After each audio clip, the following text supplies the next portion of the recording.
Fabled 42, where we build community through friendship, gaming, and chaos. You are watching the Realms of Ukodor.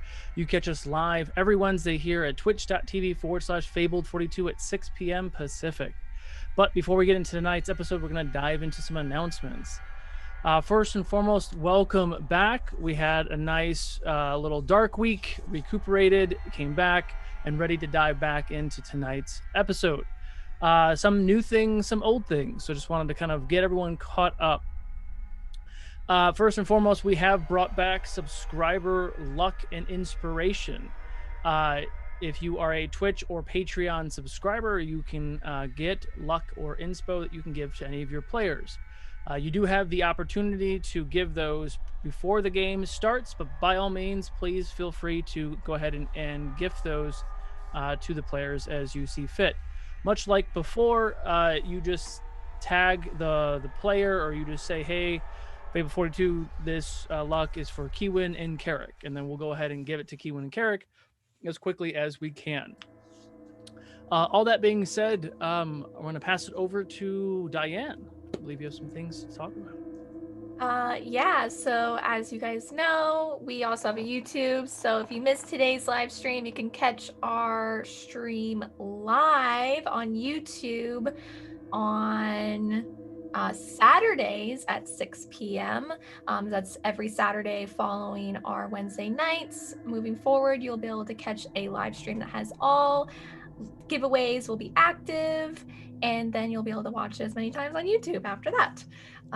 And you can also catch our podcast of this episode will be available on Monday. So definitely check us out on YouTube and your favorite podcast website.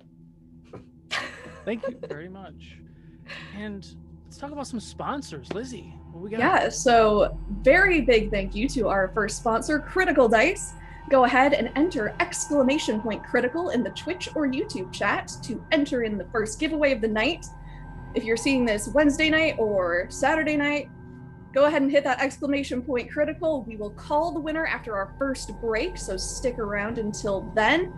That's once again !critical.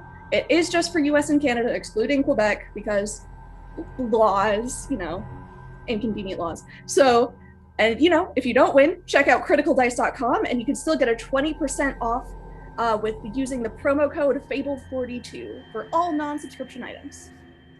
And of course, a huge special thank you to our second sponsor of the night, Griffin Co.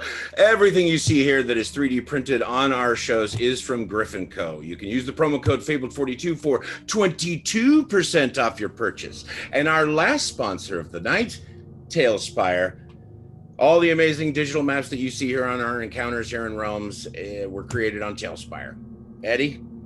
And last but certainly not least, don't forget to swing on by Friday for the next season of Duke City Chronicles, which is airing live with Episode 5, Part 1 at 3 p.m. Pacific. And of course, after that, at 6 p.m. is Game Night, where the cast and crew of Fable 42 play random games, engage with the community. It'll be a good time. Check it out.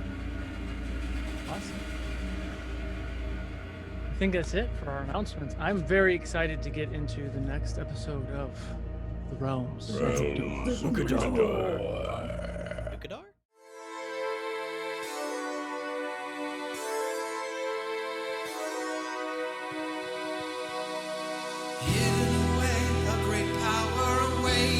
Muster your courage, it must not abate. Allies are more than well, evil retreats. With fate in your hand, now the story's complete. Ukodor, room full of mystery to explore. Monsters and danger around every turn, and soon enough you will learn. The choice is yours.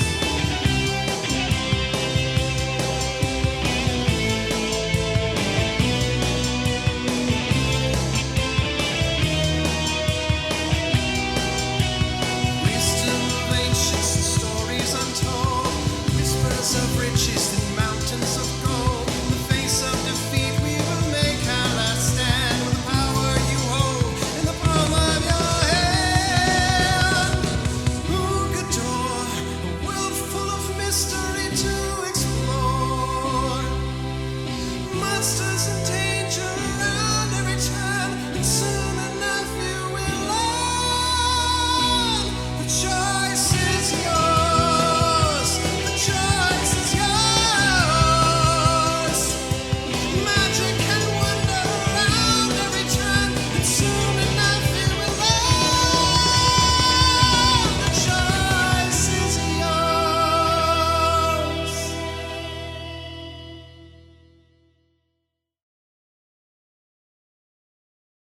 Last we left the Dawnbreakers, they had just found a hybrid version of a vampire in a crypt. After removing it of life and heading back to the city of Embertide, the group continued to share all of the information, battle plans, and things about the RoU loyalists within the dynasty's barriers. This grave information went all the way up to the Baroness, whom then dispatched trusted members of her council to attempt to intercept those hidden creatures. While in the city of Embertide, two really amazing things happened. Khalees caught wind of his pride being Orion? Was that Orion? what did I say, Khalees? Mhm. Orion found some hints that his pride was in the southeast corner of Hylag, in the same camp where Kai's longtime friend Samanji was. After some careful deliberation, the two decided to part ways from the Dawnbreakers. They bid their farewell. Orion and Kai climbed into the Honka truck and drove east towards the city and the encampment, hopefully for Orion to find his long-lost daughter and family, and Kai, her friend Samanji. The Dawnbreakers continued for the next few weeks, recuperating and resupplying, and eventually received word that they needed to go speak with, I lost her name, Lady Kurtho in the stronghold. She had some new information that she wanted to pass on to the Dawnbreakers if they were still willing and able to continue to support the dynasty. You pick up early in that morning. You all are in the tavern just waking up. What would you like to do?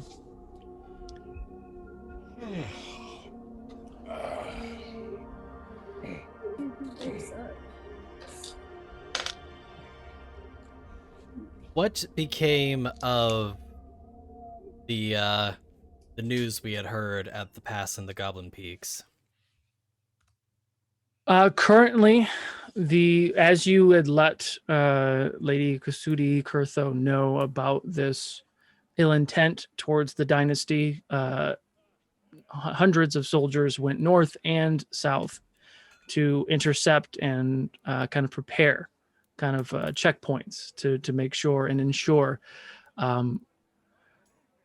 that those things are squashed and taken care of. So the best of your knowledge, all of that has been taken care of and isolated, at least up to this point. So you do feel comfortable that at least that information that you had given everybody did make it to the right ears.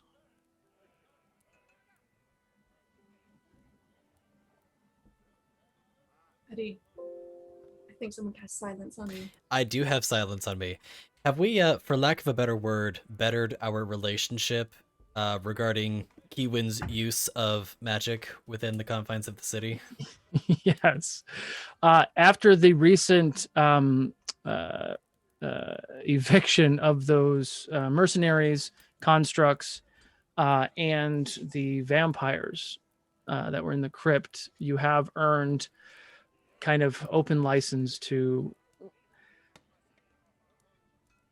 within the parameters of normalcy, cast spells within the walls of the city of Embertide. Have to be very careful with the wording on that one. Mm-hmm.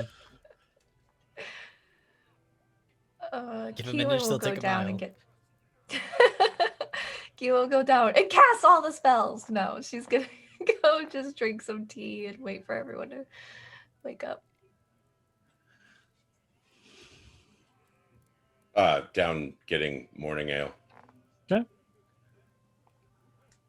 Eclipse is going to make their way downstairs and order themselves a hot chocolate. Pause for a brief moment, and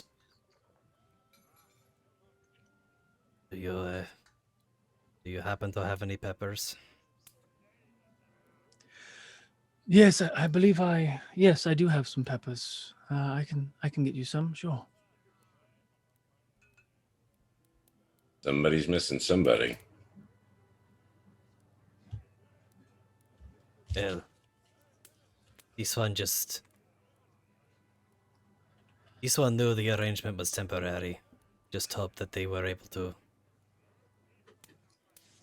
find the ones they love and find a better life for themselves. We can all dream of that. Something we all yearn for, yes. Seems like a common theme. Sorry. Oh no, sorry. The joys of Zoom. So Naphako will walk down to breakfast. She's sort of got this like loose gait, and over the last month, you've gotten to know Emar, the person who had sort of popped out in all of the drama when Naphako became a little divided against herself after Fax started withholding key information. Hi to anybody new. My character has multiple personalities. There's a lot of internal drama. So right now, Emar is fronting. You've learned that she was a dragonborn, that she had been captured by the necromancer, but she'd long ago sort of lost her family and been traveling from town to town before that happened. Having been separated from her family, not so unlike Eclipse in one of the many coastal pirate raids that happened. Okay. Well, that's life, isn't it?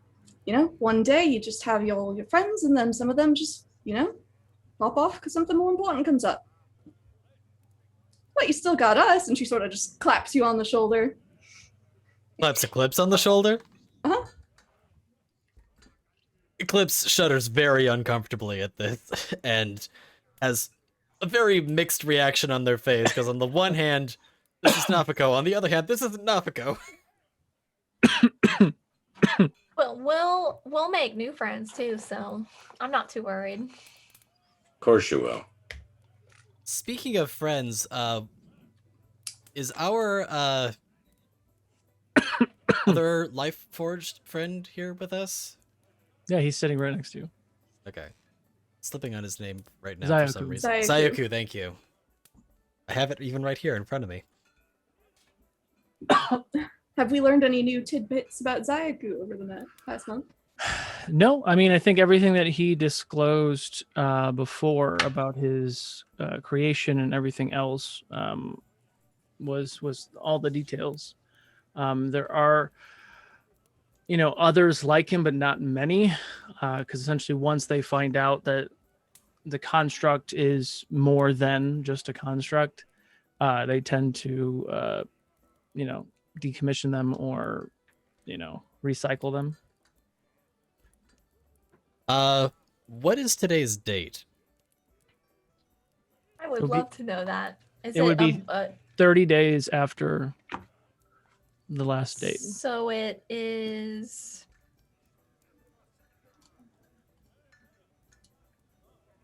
I'm looking up some info. Looking for an assist. It is. We're in a new year now, right? No, Dirta. Dirta. Oh, we're Dirta almost the new year. 19th. Yeah, we're in the 12th month. 19th? Mm. Oh boy. What date are we looking for? The new year? I believe that the 16th was the date that we were looking for. There was something significant happening on that day, my memory serves. Somebody's birthday? 16th is the full moon of every month. Or am I? Every month? Mm-hmm. Okay, maybe I mistook that out. Okay, I'm just gonna come out and say it. RoU wanted us to meet with him. I believe, if memory served, about a month later from when we had departed. That's true. And I'm trying to recall. If it's been a month, then that means that we're probably nearing that time frame. Just wanted to clarify in Oh, my you know mind. what? Yeah, I wrote that down too. 16th to full moon. Cool. So I'm not crazy. Great. Okay. So you can we can RP it now, or I can tell you what you would have said on the 16th. I mean, we have gone all the way to. Why do I suddenly feel like it would be, this is bullshit? Because we were supposed to meet on the coast, which is pretty far Well, away. he had asked to contact you as well. So I think for narrative purposes, you would have reached out. And he said that the plans are not as far along as he would have wanted them to be. So he said he will reach out when all the pieces are in play, because he's trying to do something, but everything has to be in play in order for him to do that. And ideally utilize some of your skills and benefits as well. Did he give us a time frame for how much of an extension he needed? Maybe another several weeks. Okay, so this isn't a pressing issue then. Great. No, okay. it is not. He's playing the long game, essentially, is what he's trying to do. Cool. Just had to double check on that, because if that was the case, that would have very much changed Eclipse's motivations. That is 100% accurate. Great. Did we ever follow up on? I'm forgetting what the name of the island was. One south of us. The Willow Wood. Rat and Toys? Yeah, the Stockbur Isles. Mm-hmm. Yeah, you shared your intel with the Duchess here, the Baroness here, and she also dispatched some soldiers that way to hopefully isolate that situation down there. And one luck in inspo to Carrick. Thank you, Snoo Snoo. Seems we're stuck in a bit of a waiting game.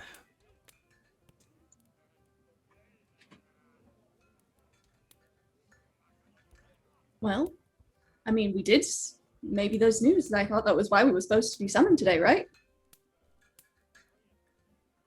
Right. Yes.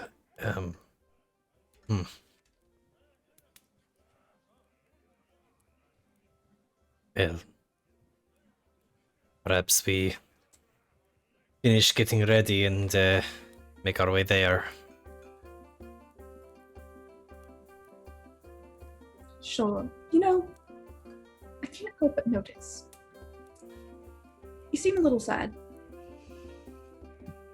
And I just wanted to say, you know, I know you're very young. So very young. And I also know you know more than many people, that people come and go in your life. But it's okay to feel how you're feeling. And we'll probably see him again. And I mean, they are running towards good things. I mean, Orion's gonna be reunited with his daughter, who's about your age. It was a bit weird that he was always flirting with you. What? Well, he was always calling you pretty kitty and things like that. This one does not understand. You really don't understand? Well, it's no matter. So,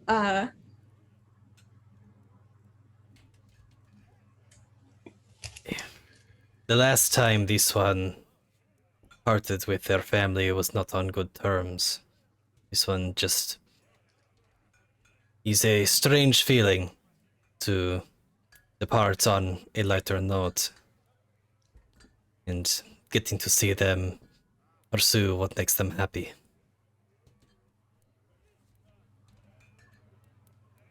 Okay. Just a strange thing to process. I get it. You know, it's fine. And it'll take some time to process, but we'll get there. So, you ready to go? If everyone else is.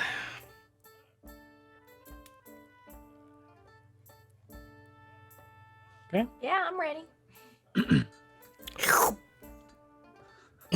So you finish up your He drink, slurps his last sip. your food, and everything in between, and begin to head to the Highwood Stronghold where you were summoned. And upon arriving, you do see the captain of the King's Guard, Trevor, whom you've had that one brash, brief encounter with, and he kind of bows for a little bit and opens the door and lets you all kind of pass. You enter in the keep, and they're at the base of the big platform that leads to kind of the throne seat where she normally sits. She's on the base of the floor, welcoming you to her space. Yes, it is Hello. good. Yes. Hello, Kiwin. You've been behaving yourself, yes? Yeah, I haven't done anything. Good. Would like to thank you all again for all of the hard work that you have done in the past with bringing us some of that very vital information, and helping the dynasty in such a grave way, which is actually why I summoned you here today.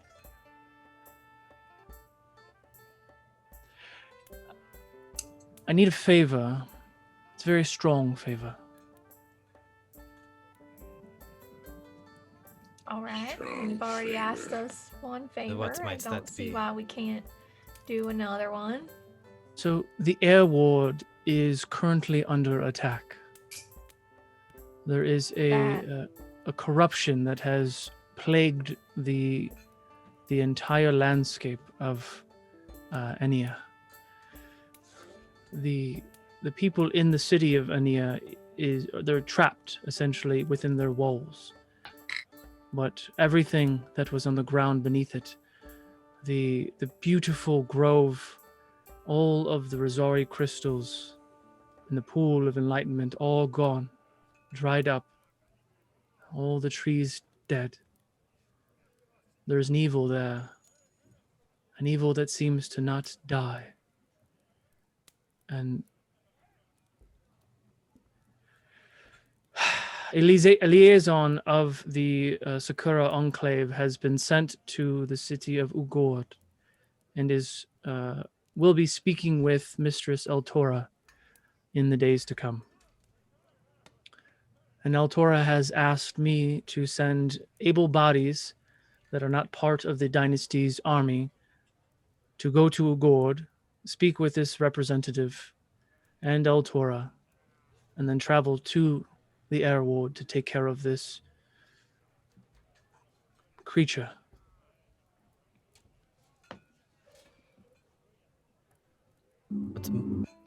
What more could you tell us of this creature? Well, with the information that you all have given me about these constructs and other terrible machines, apologies, and she kind of bows to Zayaku, and he bows back. There is an army of monstrous machines that are laying waste to the outskirts of that island. It seems to be stemming from, there's runes in an old tower in the southwest corner of that space that they seem to be stemming from. These machines, what more could you say of them? Some of them are humanoid, like your friend, but a little bit more brutish. Others are in shapes and sizes of other terrible creatures.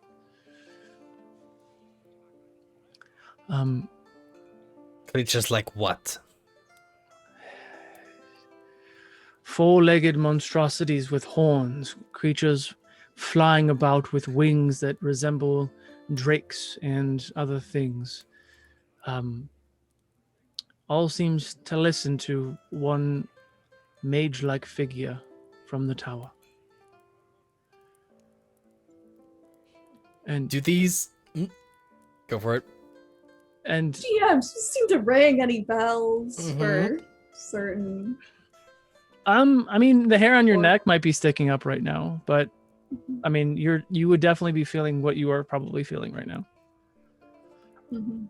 But there's not like faxes and like, oh yeah, the tower and the air ward. That remember that one?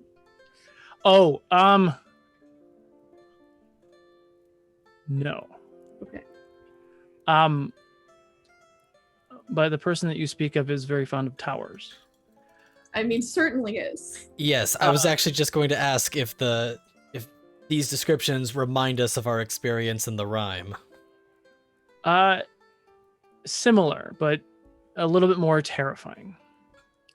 So when she continues to kind of describe, and only Lizzie's character has ever been there before, but once.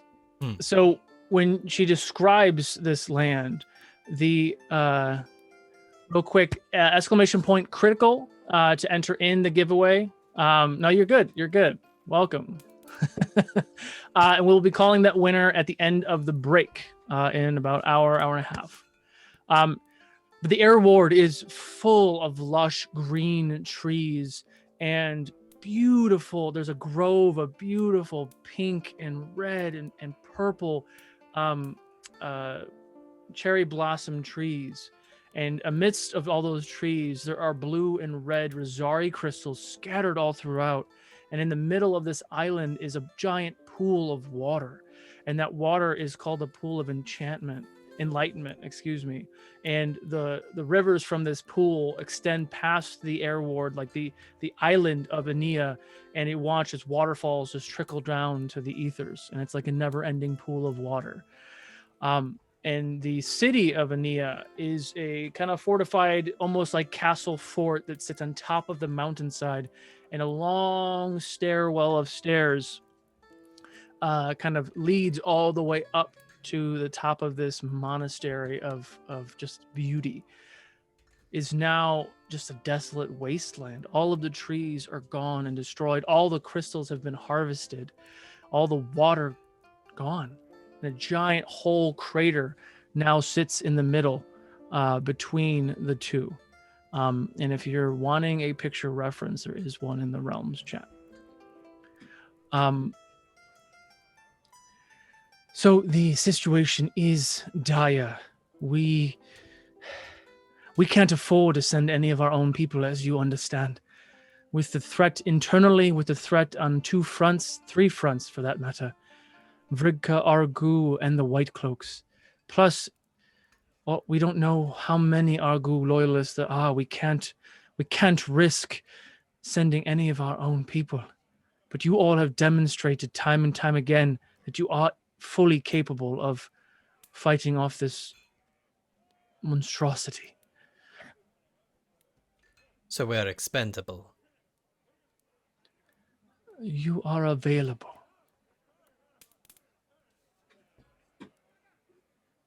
Useful, at least.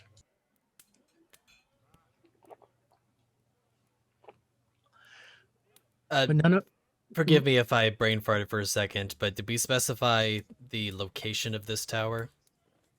it is in the southwest corner of the island.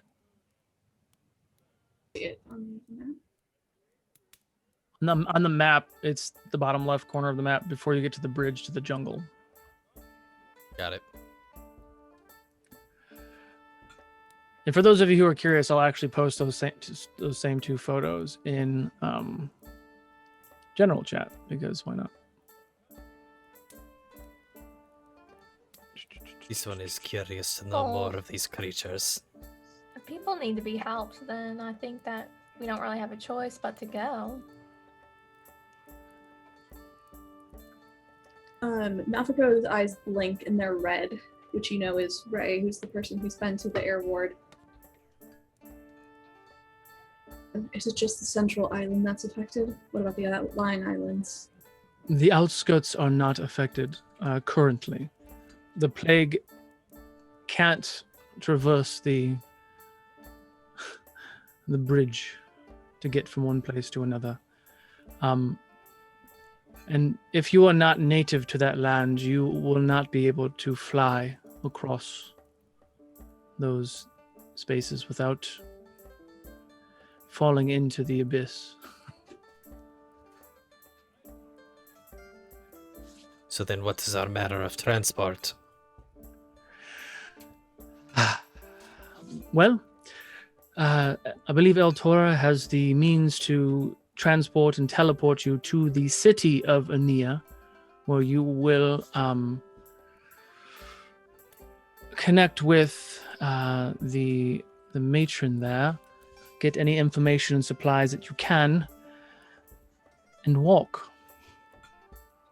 Eclipse immediately grimaces at the word teleport.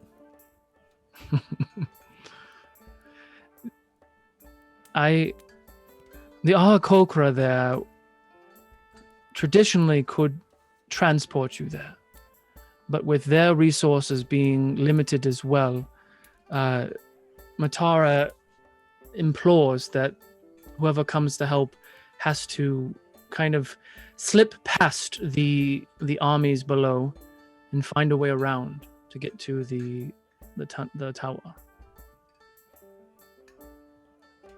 So just to recap, there's we're going to get sort of put in the center of the island, and then we need to sneak across the island, across this new wasteland, past mechanical armies full of winged beasts, terrifying humanoids, other types of terrifying beasts, to get to the tower, to the person who created all of these terrifying beasts, and just absolutely ravage the land. That's the plan.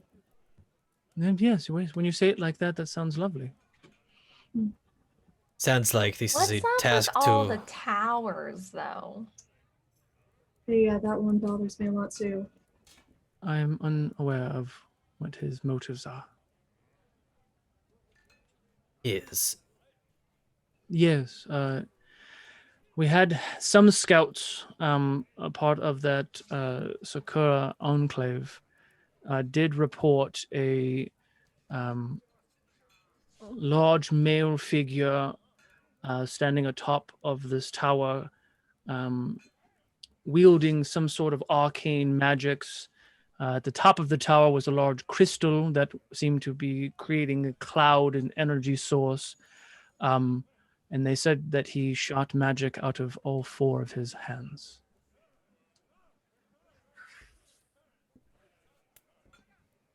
Sure does sound familiar. Tower, 4 hands. Are you familiar with this creature? We killed him now. I don't know if I'm familiar with this creature. Does sound familiar of another. Well, I don't know if I'd call him a creature, but a monster. How soon can we make our departure? Oh, I mean, El Tora is expecting you in the next day or so, yes. We should waste no time. Agreed. Well, if you need any supplies or anything, please feel free to ask. Unfortunately, we don't have any more horses. They are all on the front lines. There are really two ways to go. You can go north to the crossroad and then head east towards Ughord. Naphako and Eclipse are very familiar with that path. Or you can traverse through the Marrow Grove.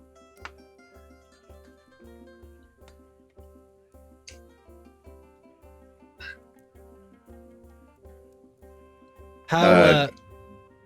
Go for it. Oh, I was just going to ask if we knew anything about these, like one being harder and rougher than the other or whatever.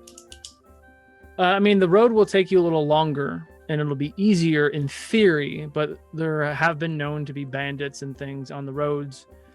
And with the loyalists and Vrigka's stuff, you know, I mean, you guys do both still have marks on your heads.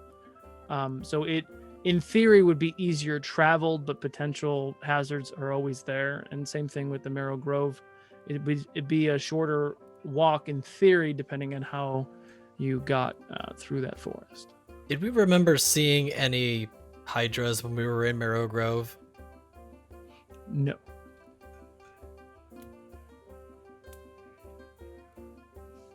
But Orion did.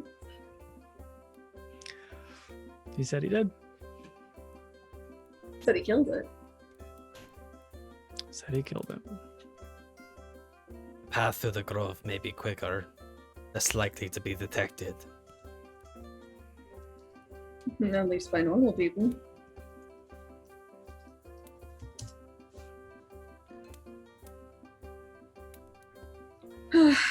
Well, creatures one way and potential, well, whatever, more issues the other way. And we did run into a whole hideout inside Marrow Grove. Yes, but they have been since expired. Might not be the only nest. This one cares not which path we take as long as we get going soon. I'm with you though.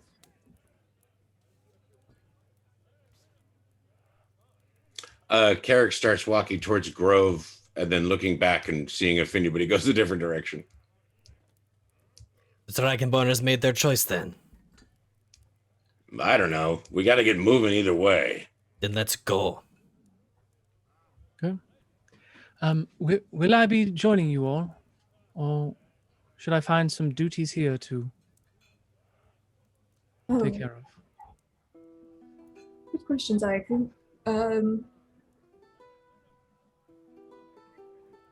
Well, I don't know if you put the pieces together, but it does seem like we're heading towards our maker. So I did gather that myself. However, I worry if it is in fact him. As much as I would love to confront him one last time, I feel that I may put you all in jeopardy. you think he'll be able to reactivate whatever control he has over you? He may have something there, a failsafe of some sort. I would worry if because I would hate to turn on all of you fine folk. Where would be the safest place for you to hold out? I mean, I could stay here with here in Embertide, or I could go with you to Ughord, but I believe that's where our path should separate, at least for now. Then follow there. All right. Let's waste no more time. I have friends in Ughord. Right. And Naphako's eyes blink, and they're back to Naphako's, the eyes she shares with Light. I'm sure I can get you some place to stay. All right. Thank you. Pretty sure. I don't think they're too mad about me leaving, and never. I sent a letter. One letter. Oh, well. Okay. It'll be fine. It'll be fine. Is there anything that we need to retrieve before we leave?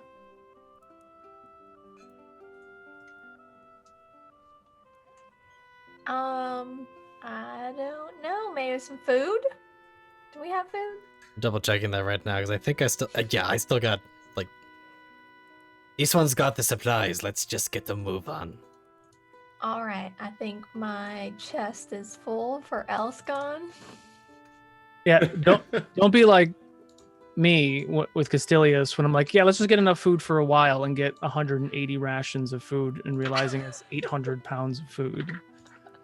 Excessive, guys. It was excessive. I mean, I feel like my 15 is plenty at this point, but you know. Plenty. So, are you taking the road or the path through the forest? Did Carrick keep going, or did they stop? I looked back and everybody just started following me, so I just kind of kept going, but I'm not like really surging out in front of everybody. Okay. I want to take out my trinket. I want to whisper some words into it. Okay. And as you whisper those words, you watch as a big flash of arcane energy explodes within Kiwin's hand, and you see this very big, large, brown-furred reindeer appear. Well, hi. I'll hop on. Makes friends with anything. Okay. It's a very friendly reindeer. I don't know why that would be in question. It's fun. Yeah. So as you all begin to navigate the forest, can everyone make a survival check for me? Yes, I can. I I'm could probably pretty fail good a at survival check for you. Oh, I'm Yeah, not too right. bad. I can definitely fail one for you. 13. 9. I got a 16. 16. Yeah. 16 as well. Okay. So you begin your journey. It will probably take you a day and a half to 2 days. You left early in the morning, so you will have to camp at some point in the grove, and you should reach Ughord, depending on timing, by the end of the second day, like right before sundown. Sure could use that bubble. Mhm. So you all begin your journey. Walking through the forest is very uneventful in this moment. It's very peaceful. You hear the chirpings of birds in the distance. The sky is remotely clear. There are some dark clouds in the east, but nothing to be too aware of, worried about right now. But along the journey, what would you guys like to do? Hello, birds. Hello, squirrels. This one still has 2 tents available when we're ready to make our camp, but there's still plenty of distance to cover first. Well, at least everybody will know we're here. As if from a nursery rhyme, you watch as little squirrels and birds kind of crawl up the reindeer and land on Kiwin's hands and heads as she's singing and humming. Yes, Disney princess. Starting to look like a statue. Okay. During this entire process, Eclipse's eyes are cold and dead set on the task ahead. I think Naphaka will notice that and be just sort of like looking at like the surroundings and then like looking at Eclipse, looking very determined, and then looking at Kiwin, seeming to having a great time with all of the animal friends. It's so nice to not be in the snow. Yeah. Yeah. Hey, Elscon is on so Vaughn good. as well. He's out. He's on the reindeer, just so everyone knows. Good. Okay. Hey, Clips.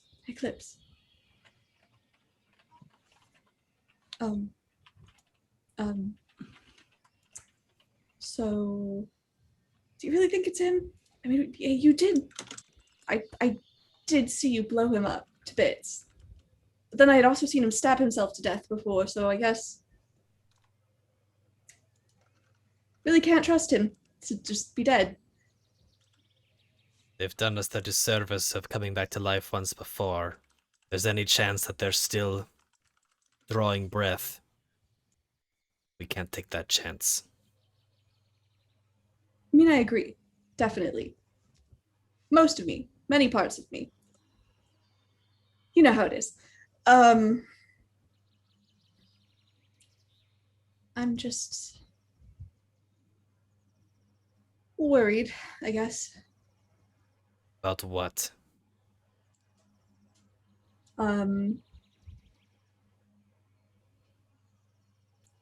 Him killing us? Or worse? I mean, it went pretty bad last time. I mean, until you just blew everything up, but felt like kind of extreme good luck. And if you learned anything from last time, then he might have made his magical arcane nonsense a little more defensible. Maybe he didn't, though. If this one learned anything from last time, it's that this one should have slit their throat first. I mean, he did slit his throat the first time I saw him die, so. Ugh. Why can't they just stay dead? I don't know.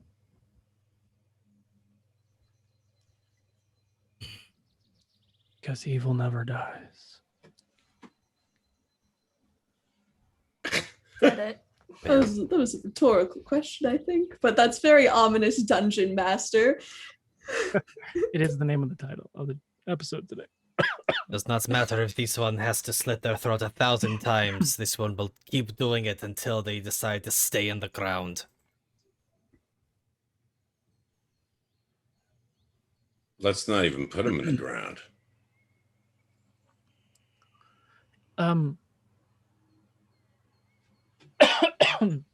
Tell me again how you slayed our master.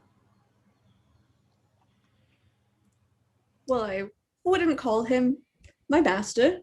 It's very but sure. Well, Eclipse, I mean, you were the one who did it. Do you want to do the honors? This one made sure that they were not going to be in a position to hurt anyone again. Their eyes removed, their nose removed, their tongue removed. This one removed their ability to walk, and then made sure to obliterate anything that was left. And I mean, when you got him to this point, did he not fight? Did he not use magic? No.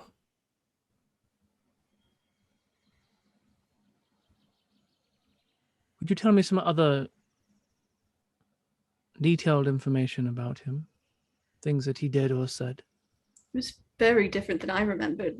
Or, I mean, we remembered. I guess I don't really have many memories, but he had mechanical arms, and that what he was wearing, and What? he was just like very mean and said No. a lot of What did you say before that? mechanical arms. He like wore them. That was not him. That What do you was a mean it wasn't? simulacrum of him. The mechanical arms are a remote. He had dozens of them in the creating all of us, and he would control them like puppets. Of Do you course. identify the... He doesn't have any mechanical apparatuses at all. And you would know when you see him.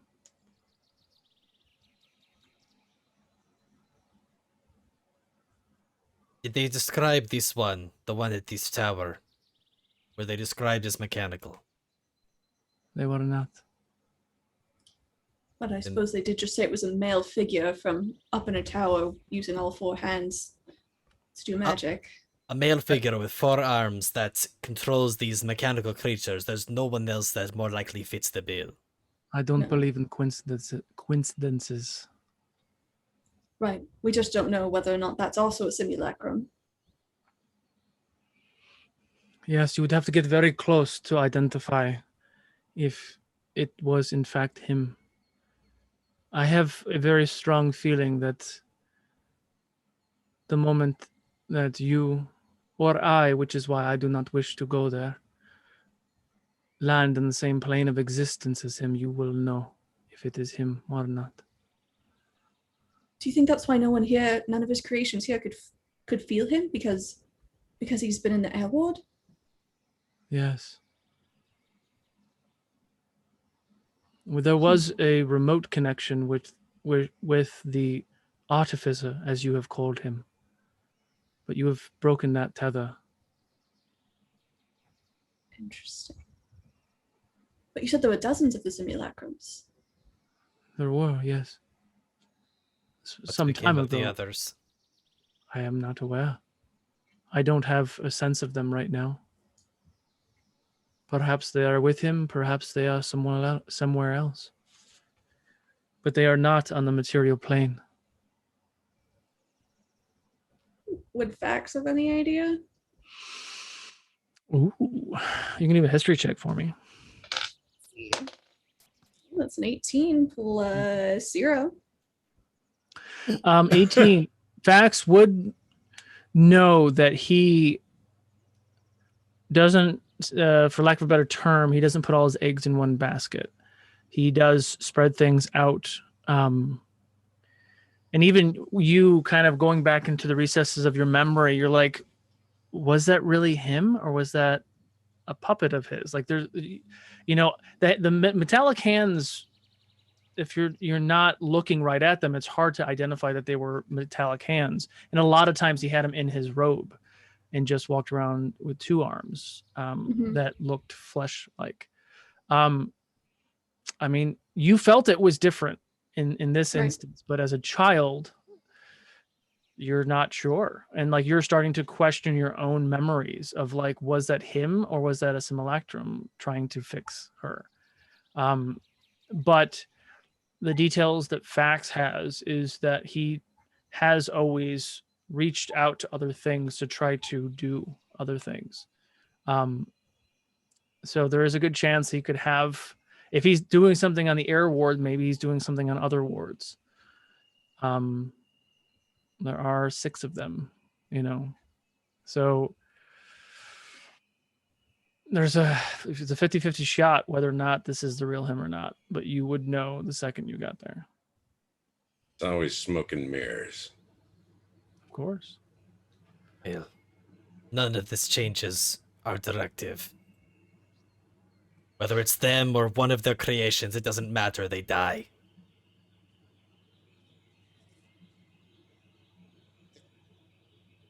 We have to bring this place down to the ground. Do. We're not going to do that standing here. Let's keep moving. Agreed. And Everyone Eclipse give me a presses onward. Perception check.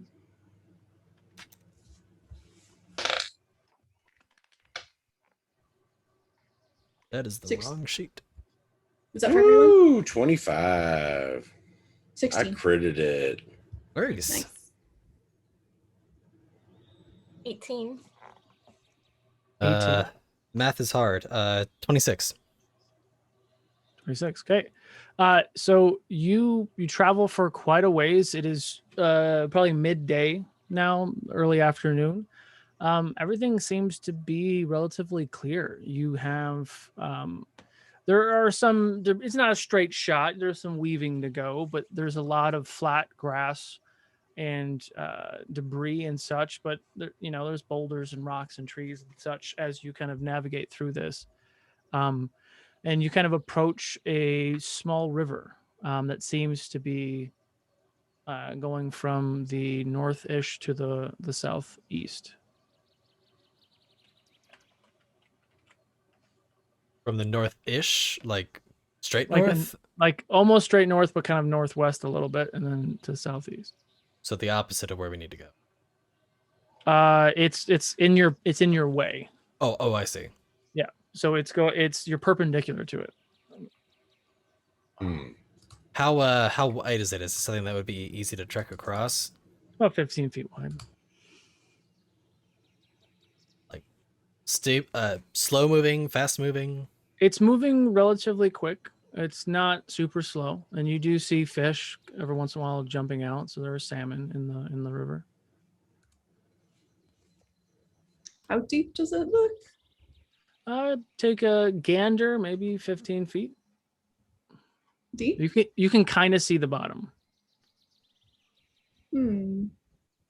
So this wouldn't be something we could just walk across. I mean, you could try. Are there any points where it narrows within visible distance? Sure, give me a perception check. Nope. Natural 20 for 19. There you go. I mean, technically I rolled an 11, but still. 21. 21. Okay. Yeah, you can go a little bit north, and there's kind of narrows up a little bit. There's a boulder on one side and kind of a fallen tree on the other, so it'd be like a 5-foot jump. Oh, that's easy. I can take someone over there with me. I mean, a 5-foot jump, I think we can all handle that, right? Okay, Sounds then I'll Misty step over to Wait. the other side. You are still on your deer. Don't forget. Oh no, I would have gotten off of it and Okay. yeah. She poofs or Elle's gone something. away. Okay. Put Vaughn away. Eclipse is going to go ahead. If it's only 5 feet, Eclipse is going to go ahead and take a little hop across. Give me acrobatics. That'll be a 20. Okay. Everyone else, if you're gonna do the same thing. Yeah, I'm going to make my way over. 20. 20. Okay. Naphako.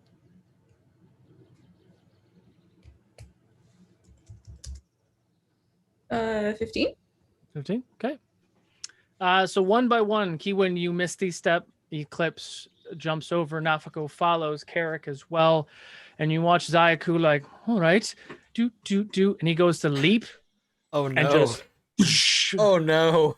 slams right into the water. I rolled a natural 1. Oh, no. Oh no. Ridiculous. That's what that face was.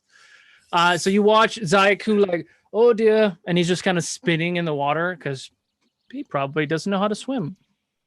What are you doing? What are you doing? I'm getting rusty. Eclipse is going to quickly go into their pack Technically, and you're pull out not a getting rope. rusty yet. You have to dry off first, I think, and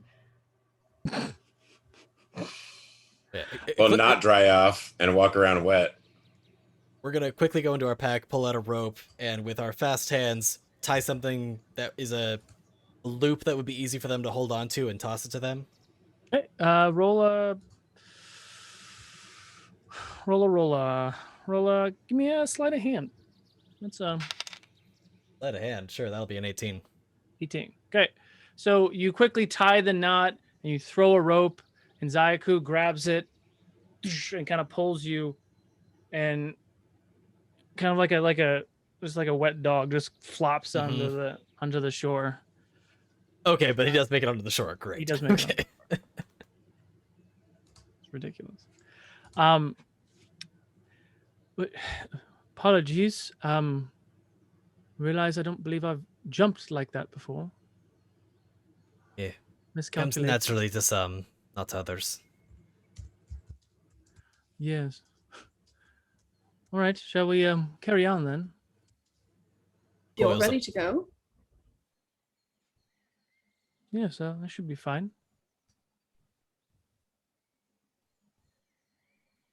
Coils up the rope, gets the knot out, cleans it up, packs it back up, ready to go. Okay. So you guys There pack we up your go. stuff and continue your path. Those dark clouds are starting to get closer, and you're kind of feeling the very gentle drips and drops of rain coming around you. You still hear the chirps of birds and animals in the distance. Give me a survival or animal handling check. Anyone? I'll do an animal handling. That is a 13. 19. 19. Okay. You travel again for quite a ways, and you're starting to get towards like kind of the middle of this forest. And you're noticing that the birds and animals are getting further and further away from you. And you feel like you're starting to come into like silence. Still rain. There's a storm around. but silence nonetheless. Too quiet. That's strange. Very, way too quiet. I'd like to. I know they can't answer me, or I can't understand an answer, but I'd like to just speak to a tree. Sure. I'd be like, tree, there's something strange going on here, ain't there? It's just too quiet.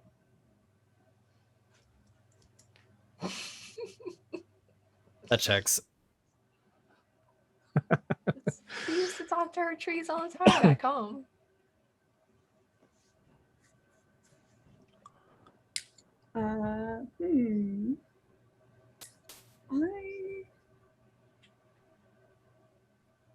Do you think we should go back? Maybe retreat? I don't know. Now I have Hydra in my head since Orion told that story about finding the Hydra. Yeah, but didn't he say that, like, his dad killed it or someone? I mean, he did, but presumably it wasn't the only one in existence, right? I mean, maybe it was. Maybe that's something completely different. Maybe there's nothing here. Maybe the ground's gonna be hit with lightning. I don't know.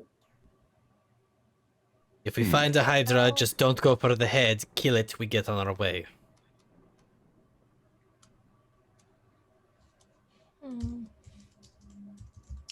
Flips is still dead focused on making their way forward. Yeah.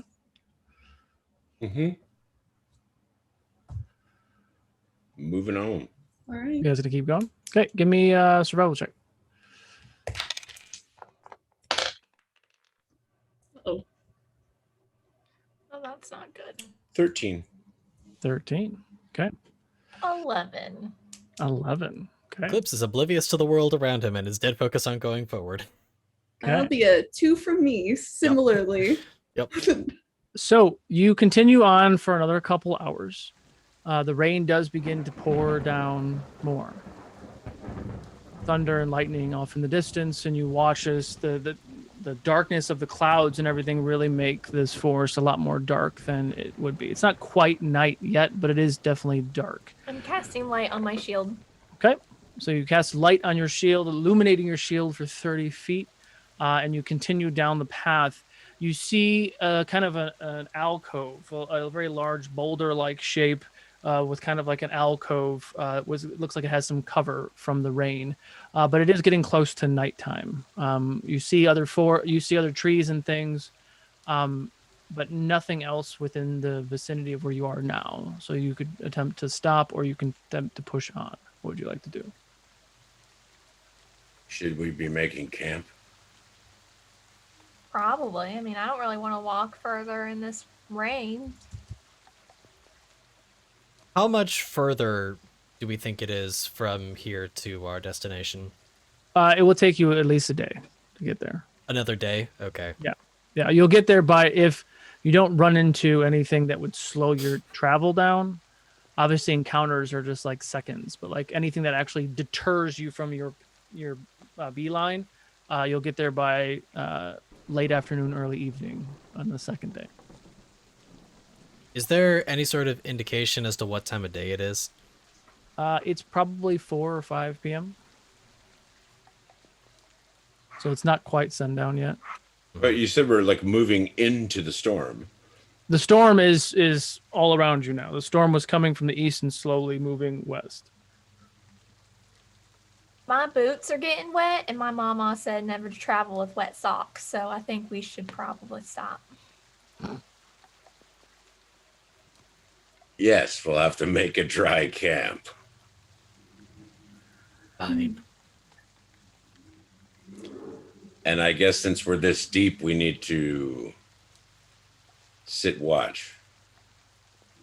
Definitely missing the honker truck and Kai right now. I mean, we're not going to be any use to anyone if we're catching our death out here. Eclipse. No, I agree. It's a good point. Eclipse, sort of in a huff, takes their pack, chucks it on the ground, pulls out a tent, and starts getting it ready.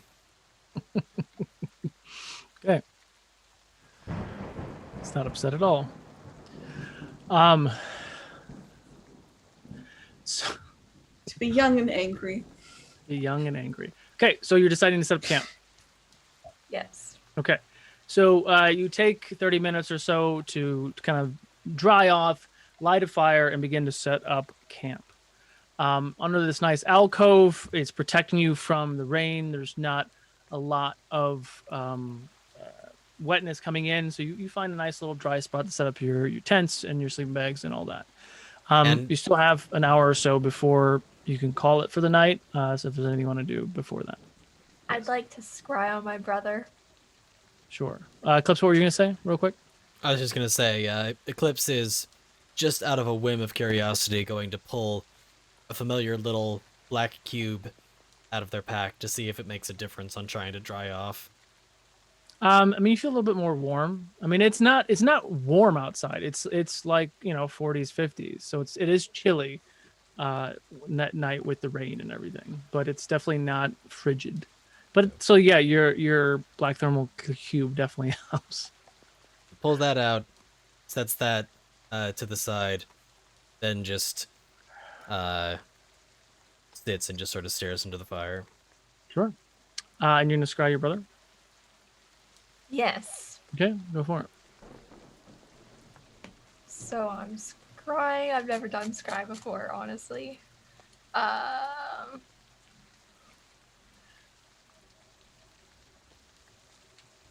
So like, there's a wisdom saving throw.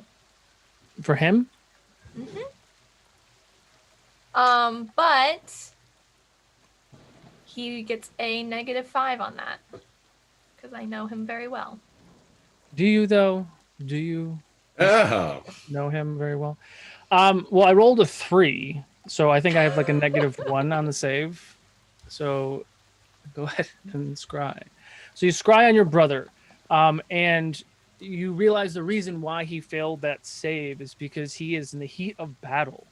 You watch him with his rapier, and he's fighting off these weird creatures in kind of like a cave, and there's a long river of water, and he's fighting off these creatures, and he's casting spells, and you see this large kind of pointed stone creature kind of coming off of the ceiling with long tentacles that are trying to grab him and his party members. Oh gosh. Oh no. Y'all. My brother's like fighting something really scary right now. Oh, and there's very large sharks in the water too. There are well, I wouldn't know what those are. There are things in the water, and there's something with a tentacle. It looks pointy. I don't know. Well, that's terrifying. It's not as terrifying as something I thought was going to happen when I scryed on him. Oh. What were you terrified? I was hoping to see him just happy with friends. I mean, maybe he was with friends. I don't really know, but okay. I don't know if I want to scry on my friends anymore. Naphako reaches out and Never know when you might be tuning in. puts a hand on yours. What? I What are mean, you- he's gotten us out of lots of scrapes, so I'm sure that he'll be okay and he'll keep his friends alive, but that is really scary. Yeah, but why is he there keeping them alive and not here keeping us alive? Were Well, you able that's to a- find anything useful? Like where they are? No, that looks like a cave. I mean, there's got to be hundreds of caves in the world. At least. I mean, we're in a cave right least. now, technically, right? Maybe he's right here. I know he's not. I was going to talk to him and tell him that we're going to go fight this guy, but I don't want to interrupt him now, so I think I'll leave it.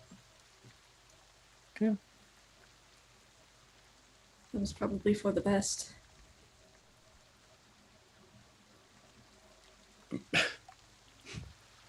Ready to take a watch. Okay. Anything else you guys want to do before you go to sleep?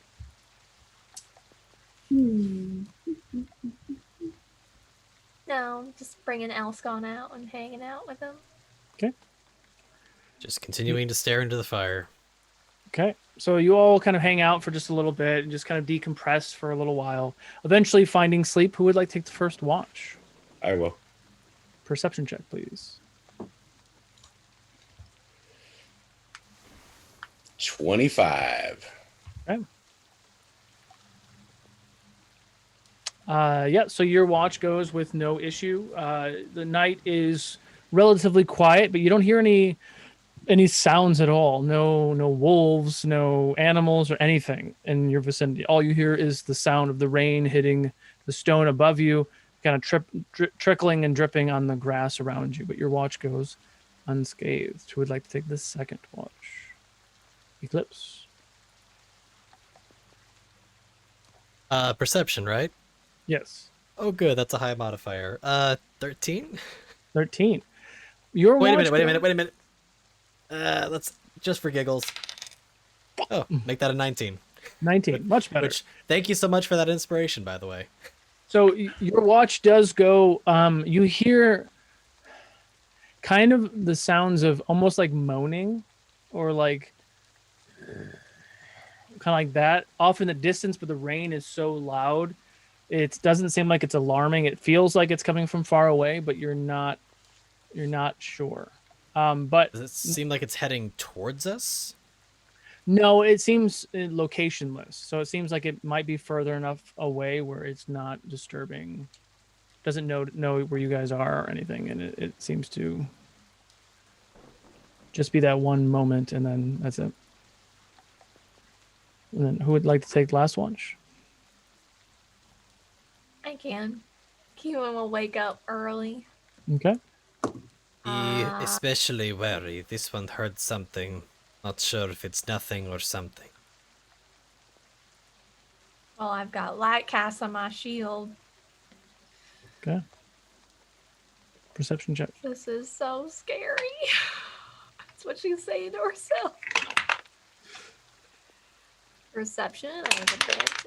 It's all right, Keywin. It's all right. 19. 19.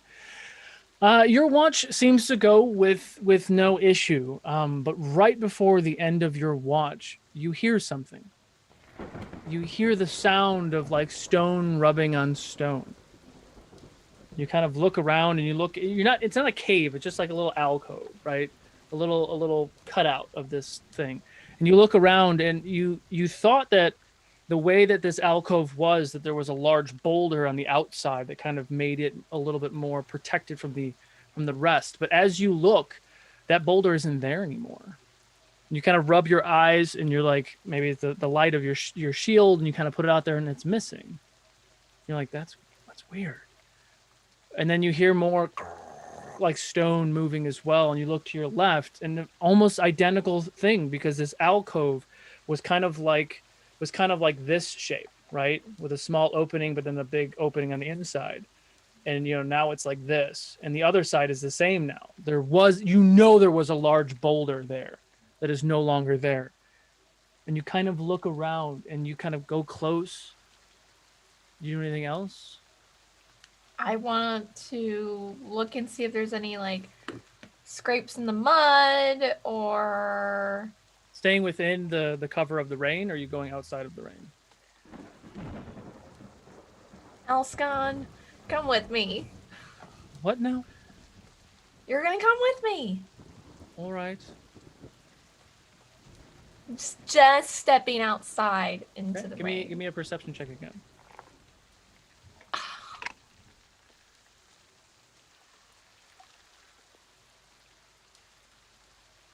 17. 17. As you go outside, right outside the alcove cover, and the rain starts to hit you, and it feels kind of nice for a second, but you still have the glow of your shield, and you come around that corner, and you're looking at all the rock structures and looking on the ground. You're like, this is just really strange. And you look up, and you see like a bulge coming out of the rock form, and you watch that bulge go like that. And you see a large eye looking back at you. And that's where we're going to take a break. Enter exclamation point critical to enter in our mid-show giveaway. This has been a giveaway going on the entire stream so far. We will call the winner when we return. And once we return, we're going to go ahead and launch our second giveaway.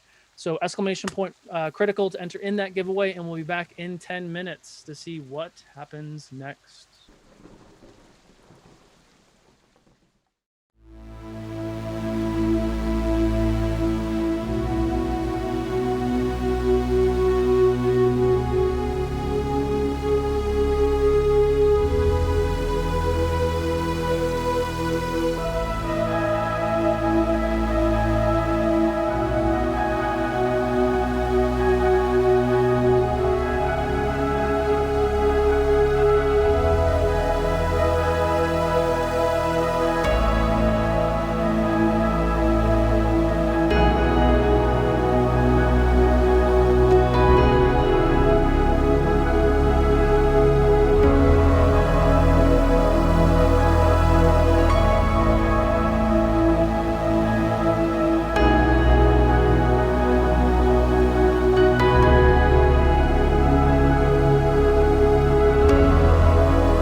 Congratulations, Jake. You won the Twitch first critical dice giveaway. Everybody else can go ahead and enter !critical to enter in our second critical dice giveaway that we will announce at the end of the stream. And just a reminder, we'll also do these same 2 giveaways during the live rebroadcast of this stream on Saturday on our YouTube at 6 p.m. Pacific. And as we settle back into the session, where did I leave off? Oh yeah, roll initiative. Everyone else can is roll it. sleeping. Everyone is sleeping. Oh gosh. Everyone is sleeping. Wow. So, 9. Well, top of should we still roll or should we wait until? No, you should roll. Okay, all right. Carrick, what'd you get? 9. Eclipse. 17. Kiwin. 8. Naphako. 13. That's with advantage. Just so everyone to know. Okay. Okay. So, first up, luckily, is Zayaku. Zayaku alarm starts blaring, and you hear this just ear-curling noise. Brr, brr, brr. We're in danger. Everyone, please get up. Hurry! And he is going to hold an action because he's not sure what the hell's going on. And it is now Eclipse's turn. Upon hearing the very loud noise, Eclipse is going to pop their eyes open and immediately jump on their feet. And what do I see? So what you see above you is this large stone alcove that you all were resting in throughout the night. The entire thing is moving. And the sun is kind of starting to peek over the eastern mountains a little bit, and it's still dark, and the rain has kind of stopped. So there's just kind of a faint glow of light that is illuminating this space. And as it does, you see one large stone head that has a long neck that is staring at Kiwin. But you see 2 other long necks poking off the side of this creature that are also looking at all of you. And as you look up at this creature, 2 more heads appear as well, as a 5-headed stone hydra stands around you. Thank you for clarifying that, because I was just going to say, did you just say stone? I did. This is a hydra golem, if you're wanting some technical stuff on that. Cool. Eddie is not Eclipse. Eddie is unpacking this right now. Eddie is unpacking this, and Eclipse is also unpacking the stone. Mhm. Knife and stone don't combine well. Yeah. Well, you're up, Mr. Mr. Yep. Eclipse. Well, Eclipse is going to have a momentary lapse of panic, but then going to come back to their senses. How far away is this thing right now? It's right around you. You were sleeping. It was sleeping, and you were sleeping next to it. You were snuggled with it. Yeah. So it's right here. Okay. Is the storm still happening above us? No. There's no more storm. There's no more storm. Well, Okay. I walked out into the rain. It started to stop as you were walking out.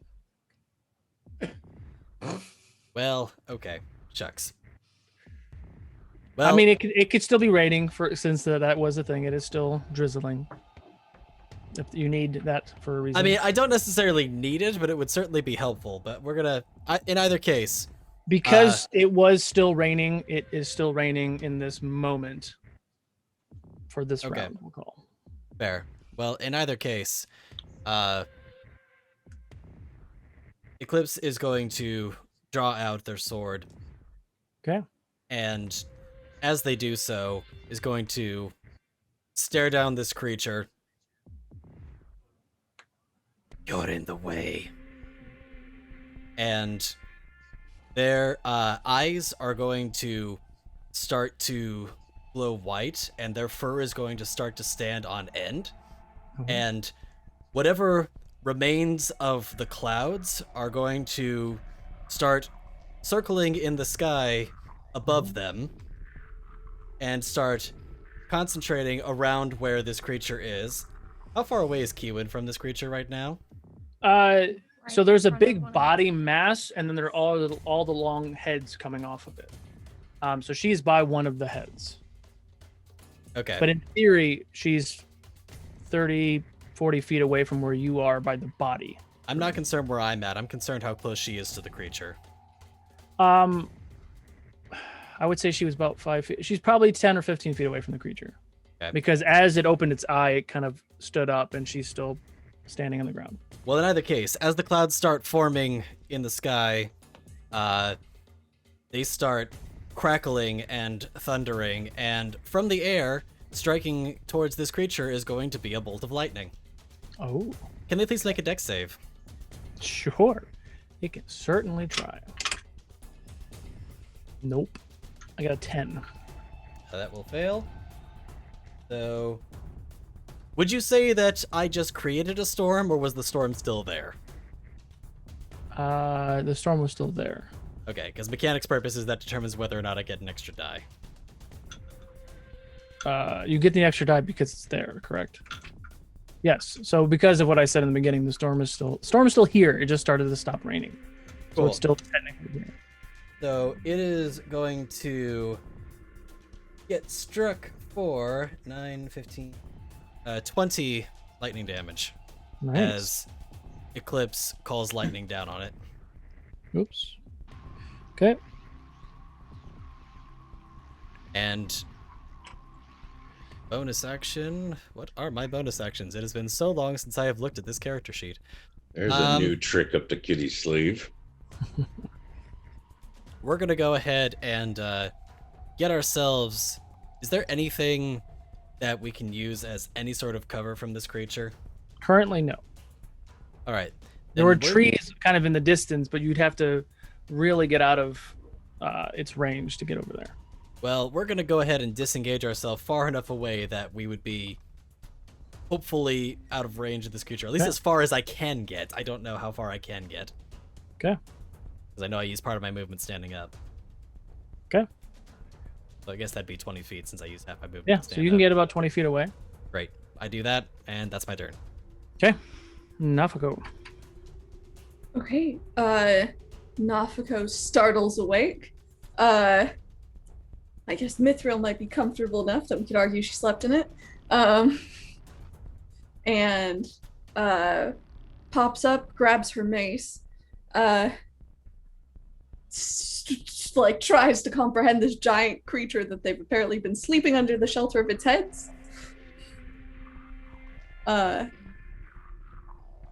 she will just do I know anything about hydras? Like, do I remember, I think, what damage?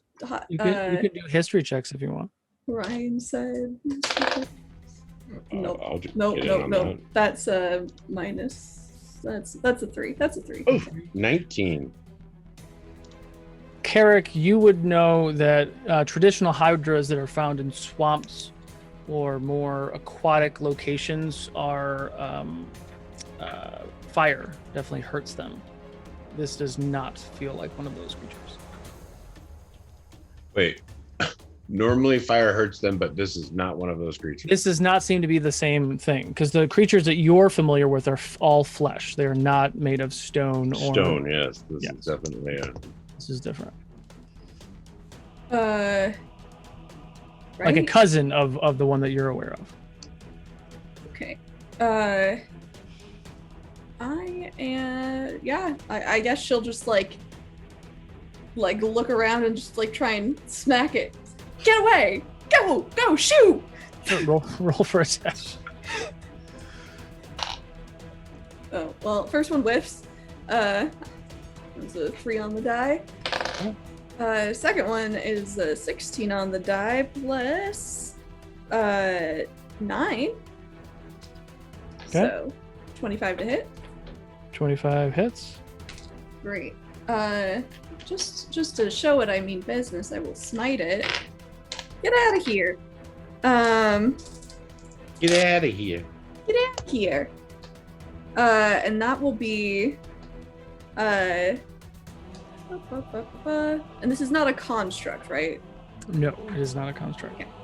Just gotta check. All right. 10 bludgeoning damage plus 9 radiant damage. 10 bludgeoning, 9 radiant. Do I need to keep those separate for you? No. Okay. Okay. And bonus action, I will cast Shield of Faith on myself. Okay. And I will end my turn. Okay. Get out of here. Get out of here. It is now the Hydra's turn.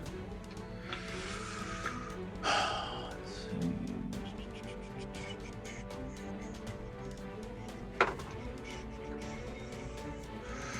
Okay, so let's do just down the.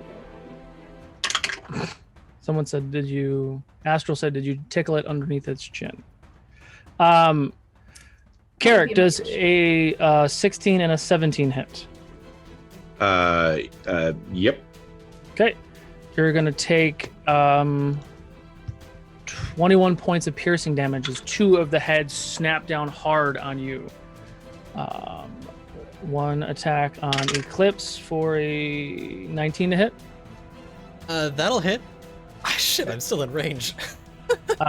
14 points of piercing damage. I'm going to use my reaction to nimbly dodge that to half it, please. Okay. You win a 19 to hit. Nope. And Naphako a 21 to hit. Dang it, it matches. 14 points of piercing damage. So really quickly you watch as this monstrous stone hydra with 5 heads hunkers over all of you, just looming. You watch it reach out. Eclipse, who's 20 feet away, still gets hit by this monstrous creature, takes a bite at it. Another bite towards Kiwin, but misses. A bite on Naphako and hits. And then 2 of the heads attack Carrick. That is the end of the Hydra's turn. It is now Carrick's turn. Like we're cousins, and I swing the maul. Okay. And it's a 15 to hit. 15 just hits. Oh, wow. Awesome. He will take 11 points of damage. It's his melee maul, so bludgeoning. Got it. And I will attack again. Okay. Ooh, 25 to hit. That hits. Kiwin, you are on deck. And 10 more points of damage. Okay. And that ends my... I don't really know where I'm at, but obviously I have heads jumping on me, so I'm close, I guess. Yes. Are you just kind of staying in that general vicinity? Or you're trying to get... Well, I far? don't want to provoke opportunity. I don't know exactly where I'm at, so if I can get away... Yeah, you without all were provoking- kind of huddled in a cluster, like underneath of it, and Eclipse went about 20 feet away. Still got hit. All right, I guess I'm staying right where I'm at. Okay. Kiwin. Why are y'all hitting us? We were just sleeping. I'll cast Spirit Guardians, so I need a Wisdom saving throw from it, and I will designate all of my party members to be able to go in and out. That is a 15 Wisdom saving throw. That is a fail. Fail.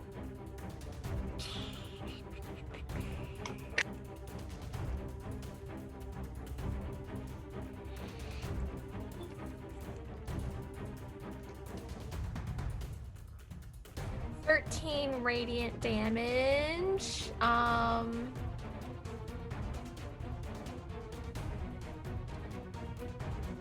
Yep, so 13 radiant damage, that's it. While these little bunnies with sunflowers on their heads bounce around. Okay. Just wanted to re-clarify. And I have a list of my bunny names. Oh my god, that's right. I I'm sure you forgot. guys I forgot remember. about that. Okay. Okay.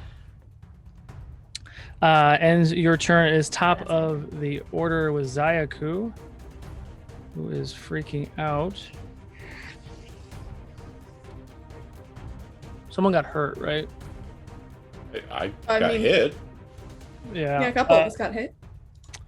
He's going to healing word Carrick for 8 and cure wounds Naphako for 11. And just kind of staying in range of all of you. Actually, hang on. Yeah, he'll do it. He'll do it next time. I already said it. All right. Eclipse. So Eclipse is going to try to put a little bit more distance in between us and the Hydra, hopefully far enough away that maybe they might not be able to take a bite at us this time. And the sword is going to continue cackling with energy. Eclipse's eyes are still glowing. He's going to swing it around his head, slash it down, and another bolt is going to come from the sky down onto the Hydra. Okay. Dex save. Pretty cool. I think. 14. That also fails. Didn't roll quite as high this time, so that'll be math is hard. 16 lightning 16. damage. Okay. And does it seem like the lightning is having any sort of profound effect on this thing? I mean, it hurts it. Okay. It's definitely taking the whole lightning damage. And yep, made the distance. That's my turn. Okay. Naphako. Nope. Okay. Yeah, Naphako. So what is this Hydra looking like? It's just tried to bite all of us. Mm-hmm. Does it look like it's being defensive? Does it look like it's hungry? Like, what is? Do I have a vibe? I mean, with your just blanket looking at this Hydra, it definitely looks territorial. It does kind of look hungry. It doesn't look hurt yet. But looking at it now, and the sun is kind of starting to come up a little bit quicker, you do see that there is flesh in there with stone. So it's not just like this big stone creature. It's more like a shell or armor, scales kind of thing. But with that, that's your feeling on it. Okay. Well then. Man, just like, if only we had someone who could cast Shatter. Oh well. So, can I reach any of those fleshy bits? I mean, it's all throughout. So like its feet, it's just like dragon scales almost. So like there's like stone chunks, and then there's like a crack where it bends and flexes, and there's flesh in there. So when you guys attack, your weapons are small enough to hit in those crevices to actually hit the creature and not the shell. Okay. But obviously, you know, if you miss, then you just miss. Bounce off the stone. Yeah. Yeah, makes sense. Because we're kind of attacking a wall, I guess. Yes.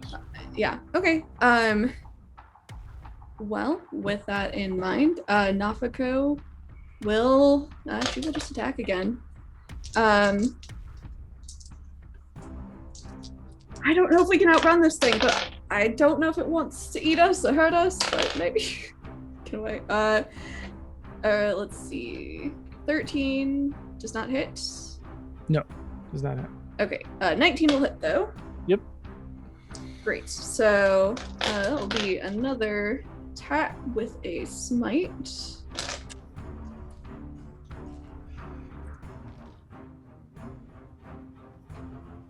For a second, I thought I rolled all ones, but one of them was a 7 at least. So that is 15 damage total. 15 damage total. Got it. What kind of damage was it? A combination of radiant and bludgeoning. 6 bludgeoning, Okay. 8 radiant. Okay. And my turn. And your turn. Eclipse, how far did you go away? Let me double check something real quick.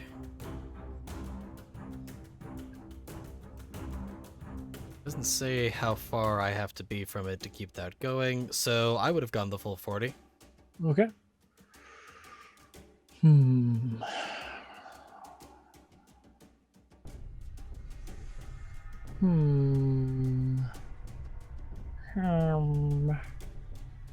Yeah, I'll do it. I'm just gonna use a legendary action before its turn. Need Eclipse to make a deck save.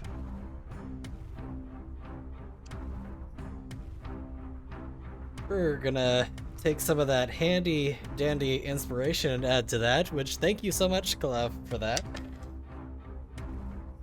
That'll be 18.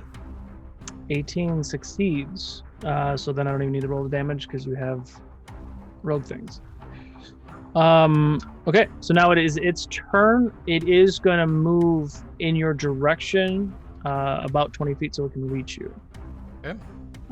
First, it's going to make 2 attacks on Carrick, though. That is 12, I think, misses. That will miss. And a 16. That matches. 13 points of piercing. Eclipse, 18 to hit. That'll hit. 9 points of piercing. Ouchie. 2 attacks on Keywin, 17, and a dirty 20. Just the 20. 10 points of piercing, and Naphako, 18. Does not hit. Okay, so last one, this giant stone hydra climbs down and misses you, Naphako. And that does end its turn. It is now Carrick's turn. Okay.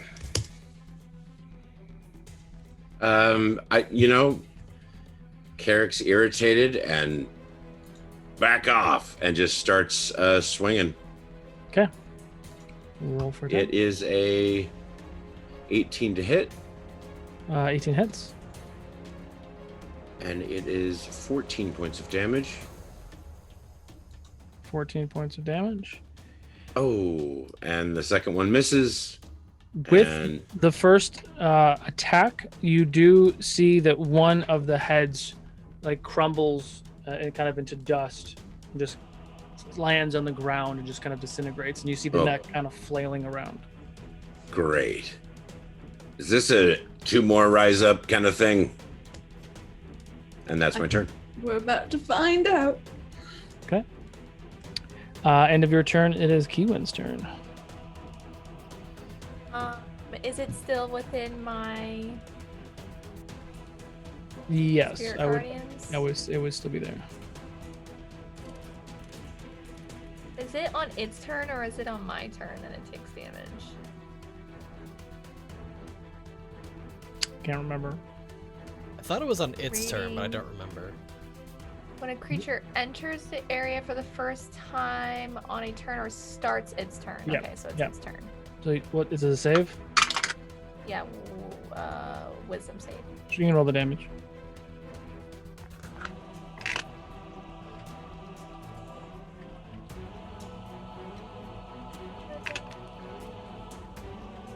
$14.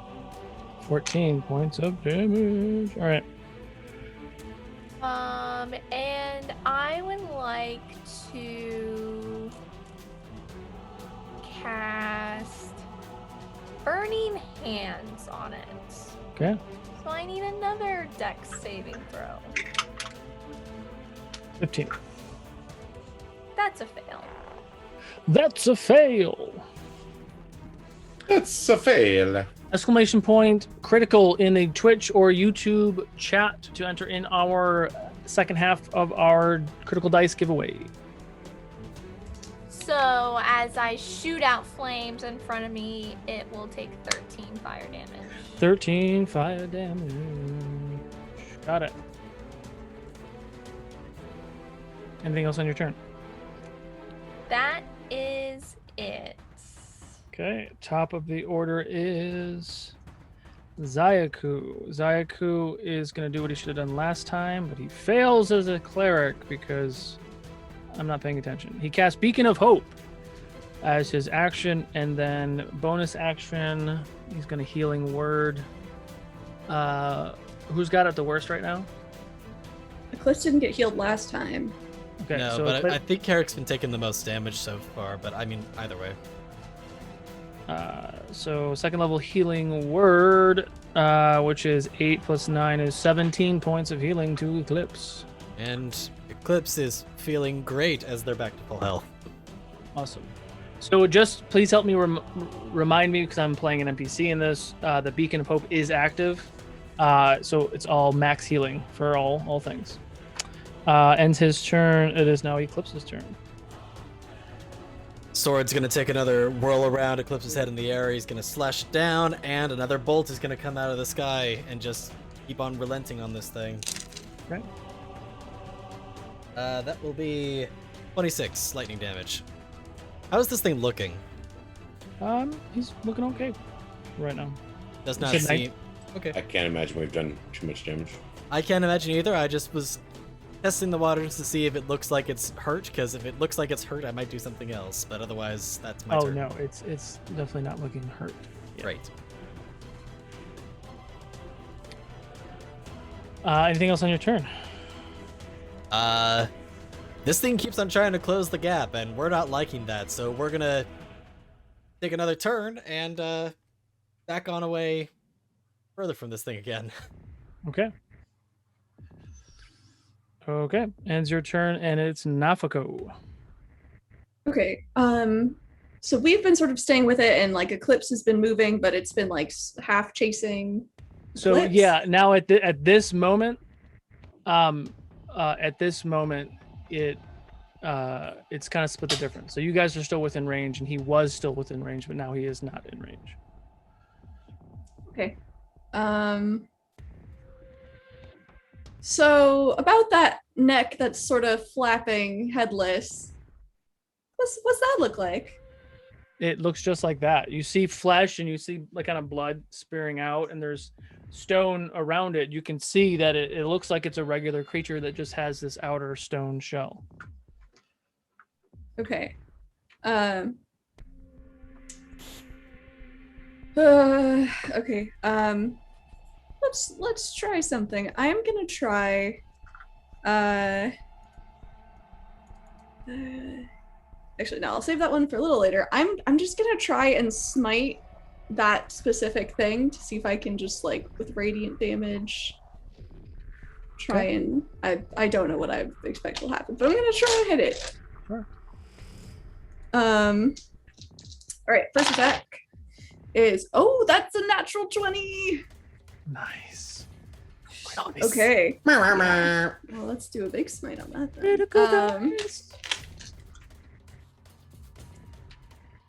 All my d8s. Where's my other d8s?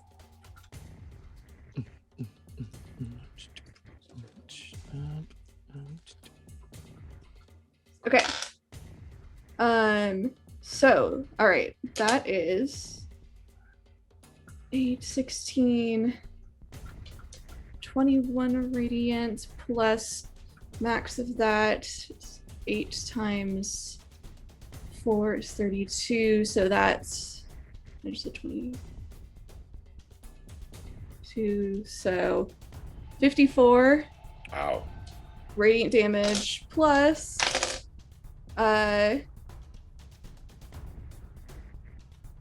17 bludgeoning. Okay, you watch as another head crumbles and turns into ash, and you see 2 necks kind of flapping and flailing around. Interesting. So I hit one neck and then another neck crumbled. Yes, because the creature itself took enough damage. All right.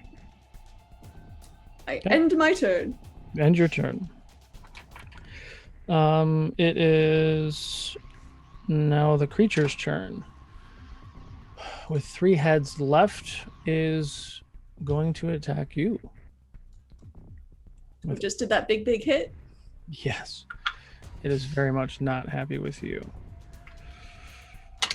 That is a 21, 20, and 22. All right, 21's the AC, so 2 hit.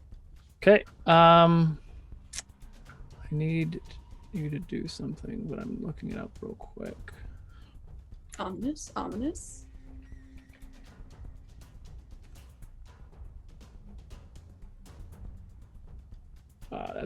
That's not the, sorry.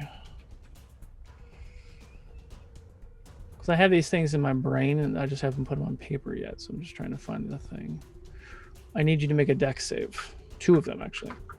Oh, it's every paladin's favorite check to make. Dex save.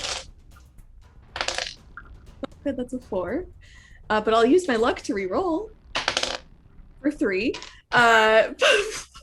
So that's a 9 dex save. A 9 dex save. So you take 21 points of piercing damage. Okay. But as those 2 bite you, it uses 2 of its legendary actions, and you see this kind of steam come out of its face that looks almost like stone dust.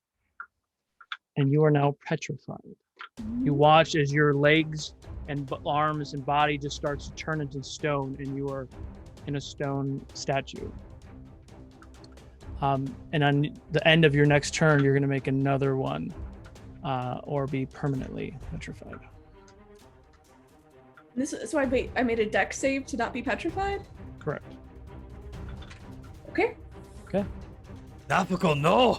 It's the same mechanic pulling from a beholder. The same effect, just like a beholder's ray. This is the breath of that. Because yes, I took a golem, a hydra, and a beholder, and I had a baby with it. Oh god. Because that's my brain. That does sound like your brain. It does sound like my brain. It started with you. That is the end of its turn, though, and it is now Carrick's turn. Wow, good times. Gonna continue swinging. Okay. 17 to hit. Hits. A whopping 13 points of damage. 13 points. That's good damage. He just keeps swinging. He got a 16 to hit. Hits. And 9 more points of damage. Got it. I said we could be friends.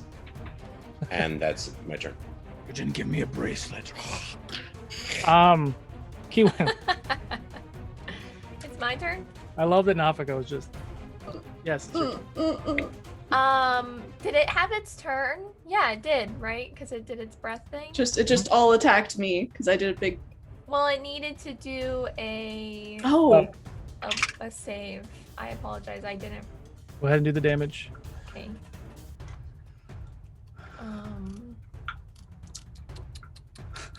If Naphako makes her next save, she should get a stonework experience. I love it. Oh my god. You guys are amazing. 13 I love our radiant community. damage. 13 radiant damage. Yep. And I would like to cast Guiding Bolt on it. Okay. So that's a unnatural 20 to hit. It hits. So that, and I did cast it at 4th level, just so you know. 6.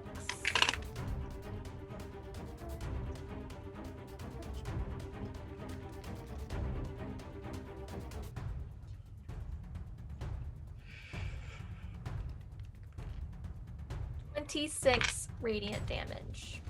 Got it. And the next attack on it has advantage. Okay. All right, so Zayaku. You need greater. Greater. Well, I don't think I need either. greater. It is now Zayaku's turn. Does Zayaku have greater restoration? It's a 5th level spell. Fuck, I used my 5th level spell slot. Good times, good times. Okay. I do have it though. Naphako, no. No.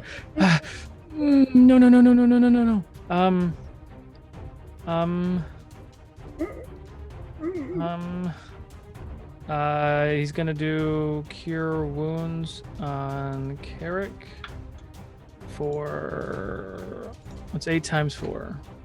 32 plus 43 points of healing. Holy shit. Excuse me. Wow. And last 3rd level for nope, I can't do 3rd level. 2nd level. Wow, I've used all my spells. Q and Eclipse, how are you looking? I'm full health. Gotten 10 hit points down. That's it. I don't think I can heal you because you're stone right now.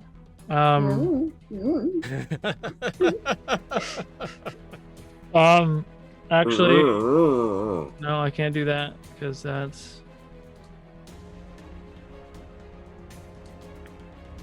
He's gonna cast Sanctuary on Kiwin because that is not concentration. Okay, and ends his turn. Eclipse. Naphako, no! And how far is Naphako from me right now? Mr. I want to run away from everybody. Probably 40 something feet, maybe. No, actually, probably more than that because you ran 20 and then you ran another 40, so about 60 feet away. Okay, then we're gonna sprint in the direction of Naphako with a burst of feline agility. That gives me 80 feet of movement, so I can get there quite easily. On the way over there, in a fit of fury, that sword is gonna come slashing down again and strike down on the creature. Okay. For an additional 24 lightning damage. 24, okay. And in a bit of trying not to panic, Eclipse is going to, with his fast hands, bonus action, reach into his pack and pull out a vial while running towards Naphako, pull the stopper out of it as he's running towards her, and is going to proceed to pour an oil over the petrified form of Naphako, Okay. which should relieve her current Still, symptoms. and you still have a vial of that? I do. Okay, because you used one before. Correct. Okay. That is now 2 out of 3. I still have 1 more. Okay. So you do that, and nothing. I'm kidding. It works. Just saying. Willow Shade oil for the win. Who gave that to you at level 1? What? It's very situationally specific. It's very situationally specific, and we've needed it time twice. it's been used in a very short amount of time. Okay, so that's what you do as your action. Did you bonus action dash? I can't remember. It was so action was lightning. Bonus action was using an item. Got it. Because I am a thief and I can do that. Okay. And I used my feline agility to get all the way there, so that's Got it. currently in cooldown. You're right next to Naphako, and Right. she is no longer petrified. Okay. Naphako, Stay with this one. it is your turn. Okay, that didn't. I don't like that. And she's gonna hit again. You have advantage on the attack. All right. Oh, that's another natural 20. Woo! I rolled a 5 and a natural 20, so we'll take the natural 20. Okay. I also realized I don't think I did my second attack in all of the excitement last time.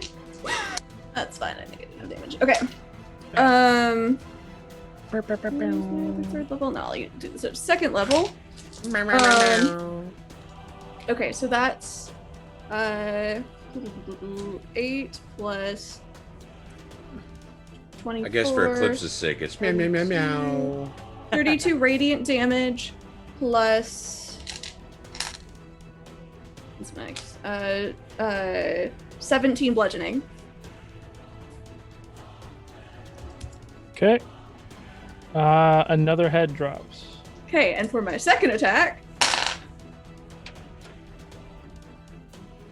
I rolled another natural 20.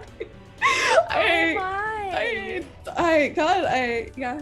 Hey, you gotta love it when that happens. Yep. I swear it's true. Okay. Be ever in your favor. Next time, make it 2 Hydras. This is where Solo stops counting. I'm not lying, Solo. You know I I never. believe you. Another 55 points of damage. I rolled an 18 and a 20. Okay. Can I smite twice on a turn? I don't know. You hit a melee. It's just we can expend. I think. How many smites do you get? I mean, you use spell slots. So It's not an action or a bonus action? it's just when you hit with a melee weapon attack, you can expend 1 spell slot. Yep. So I think I can do Yeah. it twice. Go for it. Okay. You still have spell slots? I do. Are you talking about your smite? Yeah. Yeah, no, there's no restriction on it. It's just burns spell slots. You can still smite 5 more times. Yay, paladins. Yay! Yay, paladins. Great. Okay. Well, in that case, I will do 12 plus 24, 36 radiant damage plus 12 bludgeoning. Okay.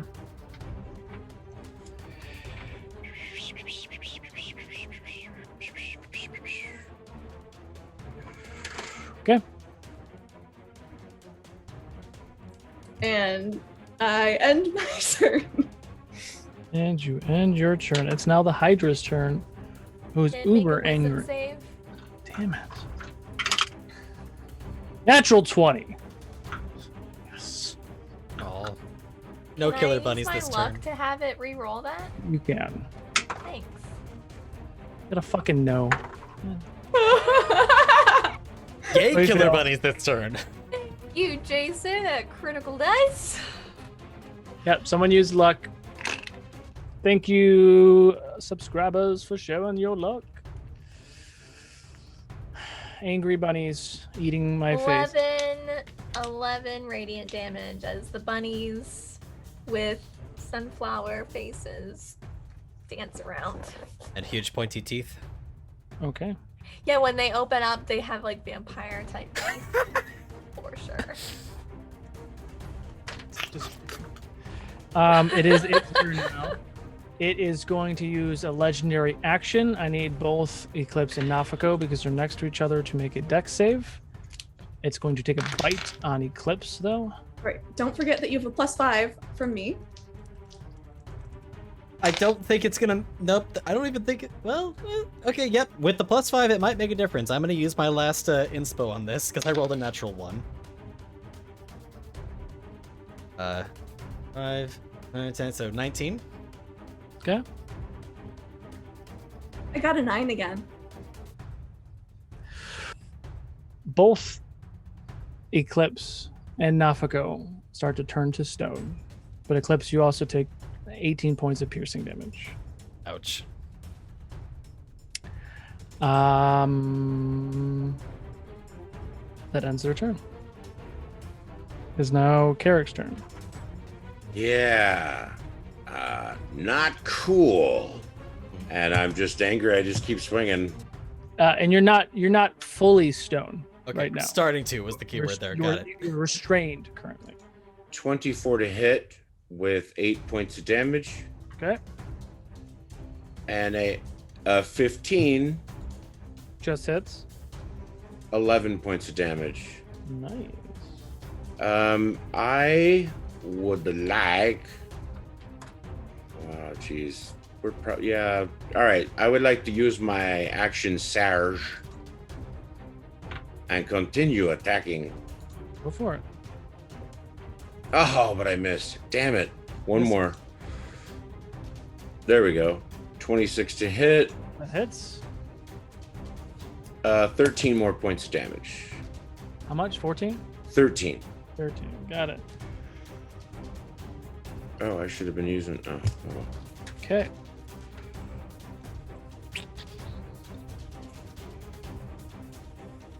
It is. I got one more.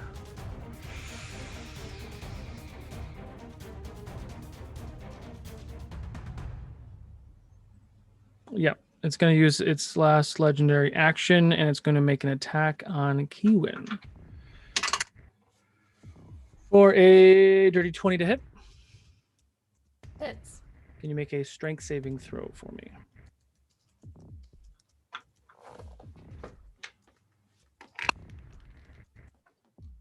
She within 10 feet of 18? me? I don't think she's within 10 feet of you. You said 18? That just fails. You're going to take 28 points of piercing damage, and you are currently grappled and in the mouth of one of the heads. 28. I do need you to make a concentration check as well, because your little bunnies are cons, right? Thank you for reminding me. Yeah. So what We're do, good. what do I do with that? It's 10 plus con, right? You roll you have to roll a d20, and it's plus your con, right? No, you just roll a straight d20. I'm so tired. Wait, I what are always we doing? forget. What was it? 29. Concentration. Yeah, it's your con saving throw. Okay, so I got a 16. 16. And then Is it a con saving throw? I didn't think it was. It's a con saving throw, and it yeah, because to maintain your concentration. And 16 to 16 is 32, so yes, you Six. succeed. Yes, I thought the DC was it's like 10 or half the damage, right? Yeah, it's half Yes, the- whichever's higher. Whichever's higher, yeah. So you just succeed. So you maintain concentration. Okay.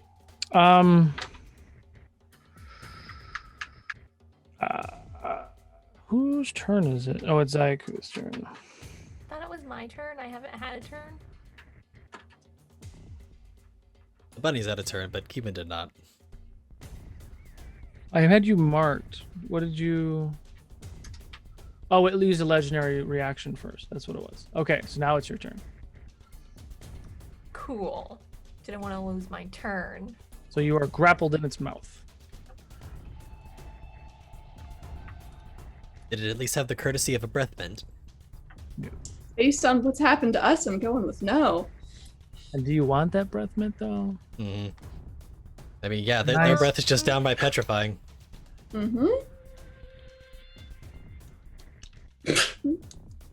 I would like to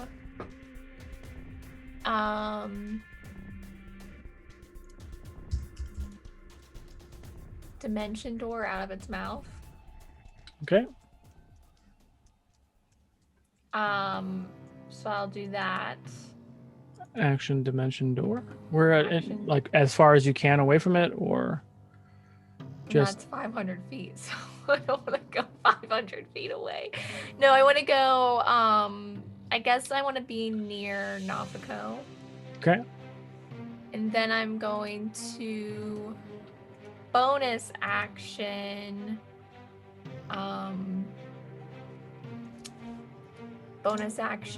healing myself with healing word Okay. because I'm hurt. Okay.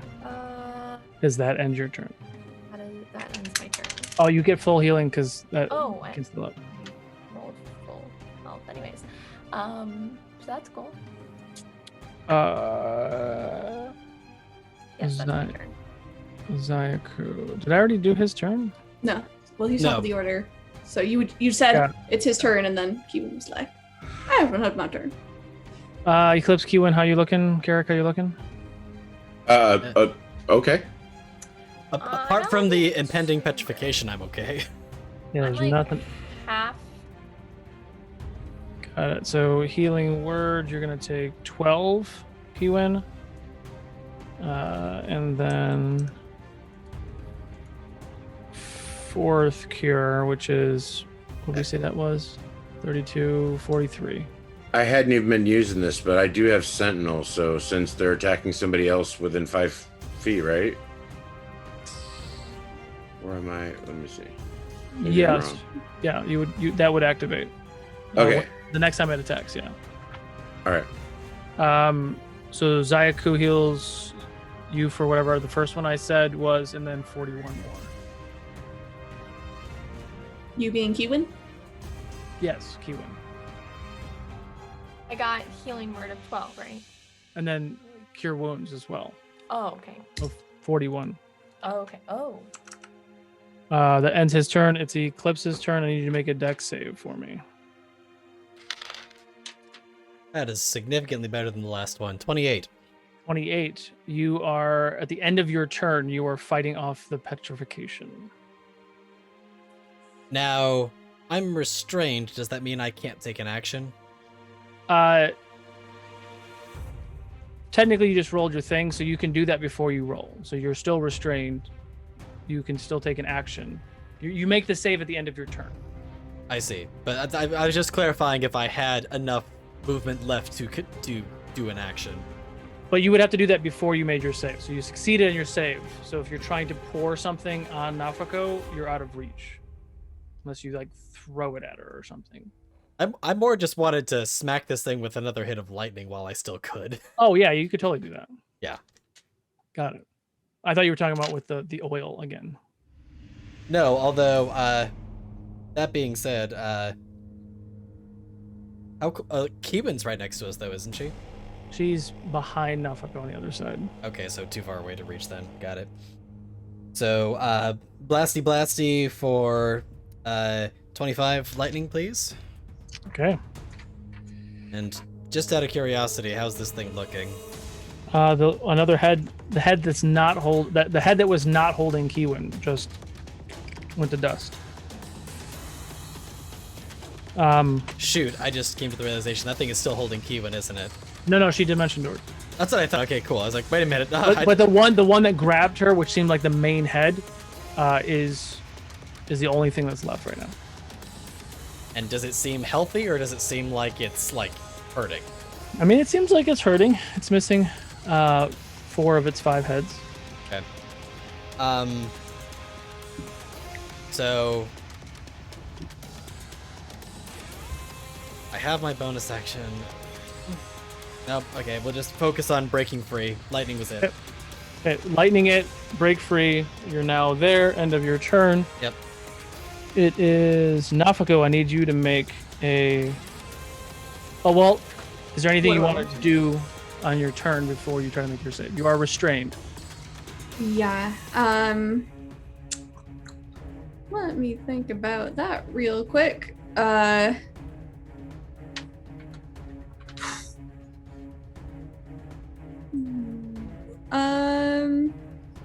Skimming my spell list. Yeah, I don't think there's anything super useful I can do. And I imagine being restrained, can't really swing a mace too well. Well, okay, just in case, I'm gonna cast Aura of Vitality. Okay. Does that take? It's concentration. How do you cast it though? It's verbal only. I'll give you that. Healing energy radiates from you in an aura within a 30-foot radius. Until the spell ends, the aura moves with you, centered on you. You can use a bonus action to cause one creature in the aura, including you, to regain 2d6 hit points. You want to heal the Hydra? No, nah, I don't think so. You sure? I'm pretty sure. Thanks. I mean, I am a loving creature and all that, but it's Think I'm not pass. feeling great about our relationship right now. It does seem very one-sided. The Hydra is a metaphor. Guys. So it is max healing. So whoever you want to heal would get max healing. Yeah, I'm trying to figure out who needs max healing right now. Mikey Clips? B-Set Frog Sit just said heal Hydra, and I love that. I mean, I have some damage to me, but if someone else needs it more, if there's no one else, I'll Within take it. 30 feet, I don't think Carrick is within 30 feet, so it's just between Keewan Yeah, don't worry about. Okay, and you. well, Keewan got healed a lot, so I will give it to Eclipse. I'm at full health right now. I'm at Great. Okay. So you get How much was 12. that? 12. 12. Heal Hydra. No, we'll not do that. Not heal the Hydra. All right, let's make my dex save. Dex See if I- save. Oh no! God damn it! That's a natural one, everybody. This is what I get for all my no. natural 20s on the Hydra. So Okay. and my turn. You end your turn. You end your turn. It is the Hydra's turn. At the beginning of its turn, makes that what kind of save? Wisdom for the bunnies. Wisdom. That is a 19. Oh, that succeeds. Oh, do you take half? You do. Wisdom bunnies. My favorite spell when I play cleric.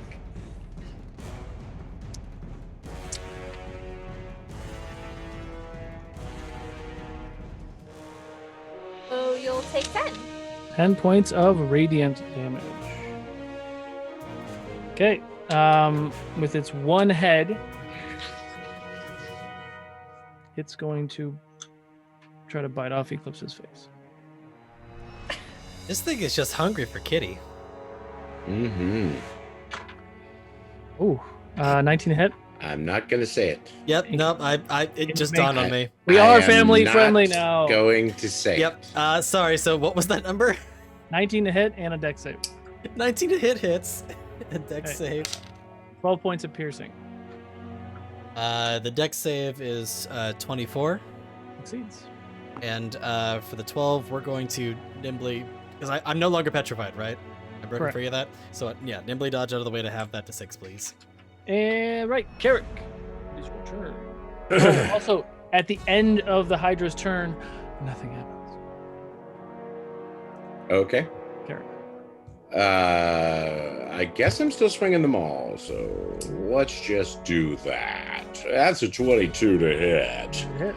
With a whopping 10 points of damage, but I'm going to add some superiority to add another 7 to that. Okay. Check off that little guy. All right, and then I'm attacking one more time. Oh, 14. It misses. Do you have any luck or inspo you want to use? Before I do, actually. You're right. Absolutely. So I will use a luck and try that guy again. And that does it. 17 to hit. It hits. With 11 plus... Sorry. Make it 15 points of damage. Oh, 16 points of damage, sorry. 16 points of damage. Carrick, the choice is yours. Ooh, cleaving into it, hoping to shatter this thing. Or at least its skin. Okay. Hoping that will somehow remove the curse that whatever did this to them. Okay. I don't know magic that well. Sure. Okay, so with that, you take your final moments, smashing this creature with your maul, and you watch as the main head starts to kind of crumble and start to turn to ash. It kind of follows suit as the rest of the creature turns to ash and is now gone. I run to see if there's anything I can do for Naph and Eclipse. Okay. I have no idea what that is, to be honest with you. Immediately once the danger dissipates, Eclipse is going to reach into their pack and pull out their last vial and once more immediately douse the petrified form of Naphako. Petrified for less than a minute. Mm-hmm. Okay. Mm-hmm. It's very Okay. specific on that. It is very specific on that. I'm just making sure. Yep. Okay. So, that being said, Naphako, the petrified things off your body do dissipate, and you are back to normal, a little stiff, worse for wear. Point of order, those rabbits saved y'all's life. They were very This helpful. is a great It was spell. radiant. It was radiant damage that it had. Oh, Before it would heal or get another head, and that 10 points of the half damage is what kept it from growing 2 more heads. Well played. All right, I well was played. wondering. wow, we got very lucky then. Yeah, no kidding. Rabbits very. coming in for the win. Violent It was- rabbit vampire bunnies. They're so but that being cute, said, though. You all are no longer in combat. It is the early morning. Coincidentally, this did happen right before your long rest was completed. So in theory, you can go back to sleep for an hour. Kiwin can finish her watch, and you can finish the effects of a long rest, if you so choose. Prior to doing won't argue so, with that. yes, prior to doing so, Eclipse is going to give Naphako a once-over and make sure that they're okay. Carrick runs off to the trees. This was the last one this one had in their inventory, so no more of that. Last vial of willow oil. You all right? And you notice that when she turns to you, she has the cat-like eyes, but this time her demeanor is a bit more like light. I am okay. How are you, brother? Yeah. Alive. Well, that's good. I did not like that. No. Well, at least we now know that the big cat wasn't full of, well, you know. Yeah. As Eclipse censors themselves, remembering that this is a family-friendly channel now. We can get away with some He's things. talking to his kid sister, you know. Yeah. Well, I think maybe we should lie down. I should lie down. We should lie down. Are you, all right to finish the watch? Ewan? Yeah, I can do that. That sounds fine.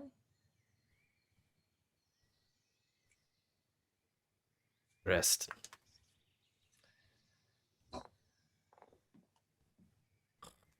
Okay. So just give me another perception check real quick. Okay. Have advantage. Oh, and for the record, Eclipse's fur has no longer sticking up on end, has come down, and unless the storm is there for some other reason, it would have dissipated by now. 22. 22. Okay. Yes. So your watch goes with no issue. It is now the morning.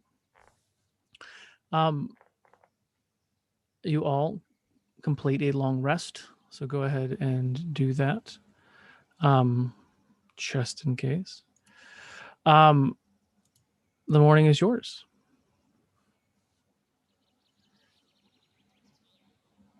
Morning, y'all. Feeling better?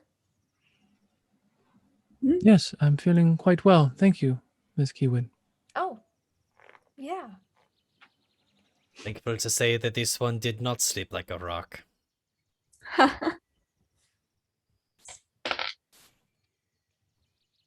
And Eclipse will immediately start tearing down camp once people are no longer intense. This is so intense. Well, since we're putting everything away, I'd say it's de-intensifying. I love it.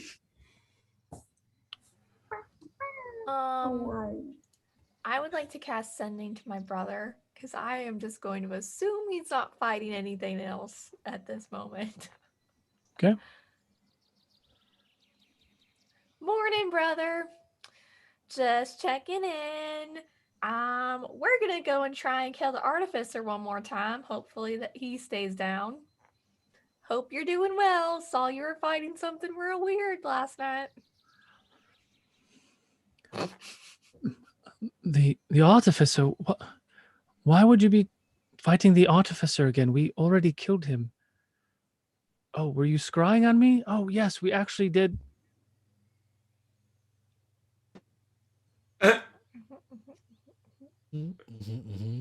Gonna go ahead and cast Sending again. One more time.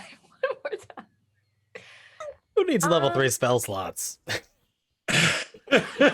Yep, apparently that was a simulacrum, or however you say it. So we're gonna go try and kill the real one. Miss you. Well, please be safe. Yes, I actually polymorphed a roper into a little goldfish into a pool of sharks. It was fascinating. But be safe. I love you. What on earth is he on about? I don't know what any of those things were, but he's alive. That's what matters. That is what matters. Absolutely. For those of you who know who her brother is, this is an actual battle encounter, which as a DM, it was a terrible thing to do, but I ruined the encounter because I polymorphed the bad guy into a goldfish, and then we went to the other side of the water. But it was fun. Anyway, so you cast sending twice to your brother. You got a little lay of the land of what was going on. What would you guys like to do? I think we should head out. Yeah, pending anyone else doing anything, Eclipse is packing up camp as quick as possible so that we can make our way going. I love that all three of you spoke at the same time. So you pack up camp, you get ready to continue to head northeast towards the city of Ughord, and you take some time to do such. Can everyone give me a survival check real quick? And we'll kind of navigate through that. That's a 2 for me. Oof, 21.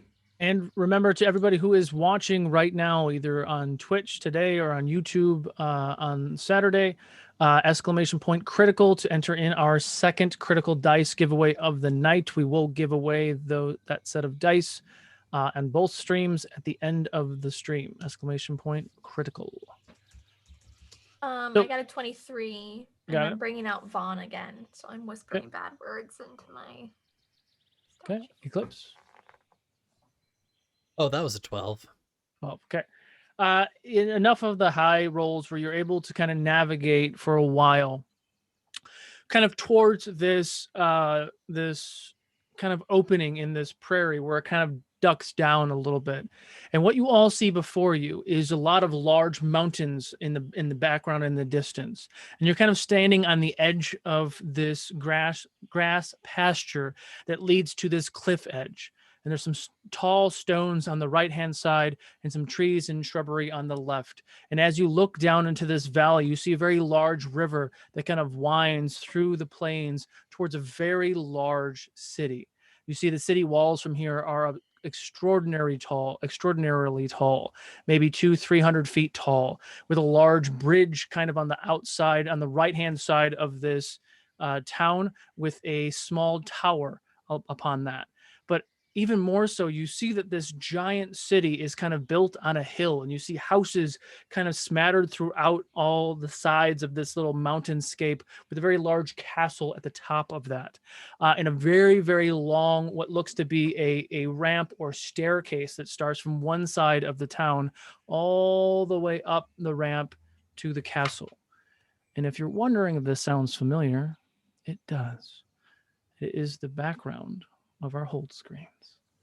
Welcome to the city of Ughord. So, on approach. So Naphako sees this and her stomach starts twisting into knots. She hasn't been back since she left from the very beginning, where she had been rescued and somewhat contained because of her strange nature and her creator. And she had run away from the Knights of Nafa to try and take her orders somewhat against their will. So now she's coming back. She's a little nervous about it. Mm-hmm. Openly? Like, obviously? Naphako doesn't hide her feelings. Silly question. I had to ask. There's only like 10 of them at one time. Yeah.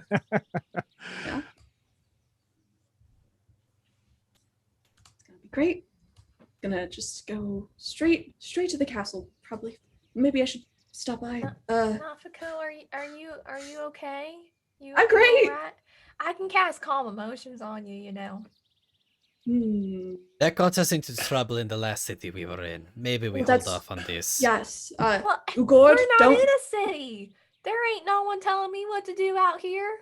Yeah, that is true, and they will tell you what to do in there in the same way as the last city, right? Right, DM? Yes. Yes. Just head that one off. Totally the same rules. We got ourselves locked into an uncomfortable situation last time, and this one is not willing to deal with any further delays on our goal. If it's going to keep people from hurting each other, I just don't know why it's such a big deal. Well, so you could do it now. I'm fine. I'm fine. Don't worry about me. But if, we could get hurt in retaliation, so, just... No, I understand. I just don't understand why, if I'm not hurting anyone and I'm keeping other people from hurting other people, then why is it, just seems weird. Well, it's just... I don't know. I agree. But, it's like they said, they just don't know who they can trust, and they just feel like they just have to draw a hard line for whatever reason. Whether what about or not people with weapons? It's a fair point, but you just walk around with a giant sword and no one cares. To be fair, though, well, maybe not with Eclipse's sword, but people, if you have a fireball, that can hurt a lot more people at once than a sword. It's, we're just nitpicking at that point. It's still hurting people. In either case, it does not matter. If they're going to stop us because of something like this, then they're going to get in our way and they're going to slow us down. And that is time we cannot afford. Which means... So whether or not we agree with their rules, we have to be wary of them. Right. And believe, as this one is one who is not usually one who cares about the rules, they're going to create obstacles. Obstacles we cannot afford. I'm going to follow the rules. I just am not going to understand them or... And you're right. Like them. Well, until we get through this portal, which this one still is not fond of, it does not matter what we like. We have to do what we must.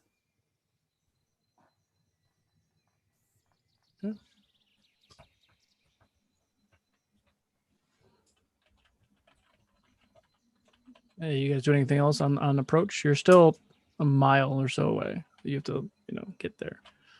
As so you're having that kind of conversation. Sorry, go for it, Carrick. No, go ahead. As we continue to make our way down, Eclipse is going to turn to Naphako. Are you going to be all right? Yeah, of course I'm going to be all right. Why wouldn't I be all right?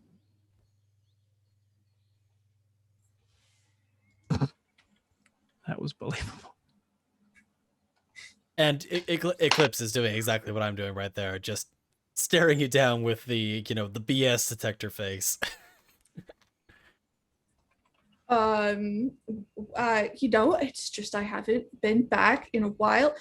Actually, I don't think I'm in trouble. It's possible I'm in trouble. Maybe I should just keep a low profile. She just puts on a hood. That makes three of us. Just they don't. I feel bad. Just my organization, I just didn't leave with permission exactly. I sent a letter. Meta-wise, are you full on attunements right now? I believe so, yes. Shoot. Okay. I could always swap. What are you offering? Well, Eclipse was going to remove their cloak and hand it over to Naphako. Oh, You're trying to keep a low profile. This may help. I mean, you I- definitely don't need the Winterland boots right now. it's true.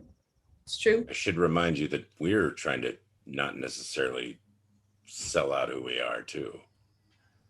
This one has no problem with sticking to the shadows, but this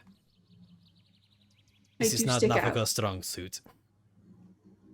Oh, I do also have Ray can do that one spell, and she sort of like thanks and like puts her hands on her face, and then when she pulls them down, her face has changed into a tiefling's face, and it's she casts disguise self on her. Eclipse sort of like does a small like little lurch back, but significantly smaller than any of the lurches that have happened in the past when seeing people they know randomly transform into other things. Now they won't recognize me. She proudly like drops her crane shield in front of the clearly marked crane shield on her arm. A good trick, but nonetheless, just in case. You're giving me your cloak? You'll need it more than this one right now. All right. And meta-wise, it's a cloak of elven kind. All right. Thank you so much. So you get advantage on stealth checks. Cool. Let me just go find that. Add that. Or I guess I can just remember I have advantage on stealth. She'll probably give it back to you at the end of the day. Specifically, you have advantage on stealth, and people trying to detect you have disadvantage. Nice. Cool. So as you all begin to approach this very large, bustling city, there are carts and carts of what looks to be traders and things coming down the road and kind of in a fairly long line entering the town. And everyone seems to be kind of waiting their turn to go through this big city. Naphako, you do recognize this. It's not always a thing, but from time to time they do have like checkpoints. So either the city is too full currently, or probably the heightened security because of the things that you guys actually shared.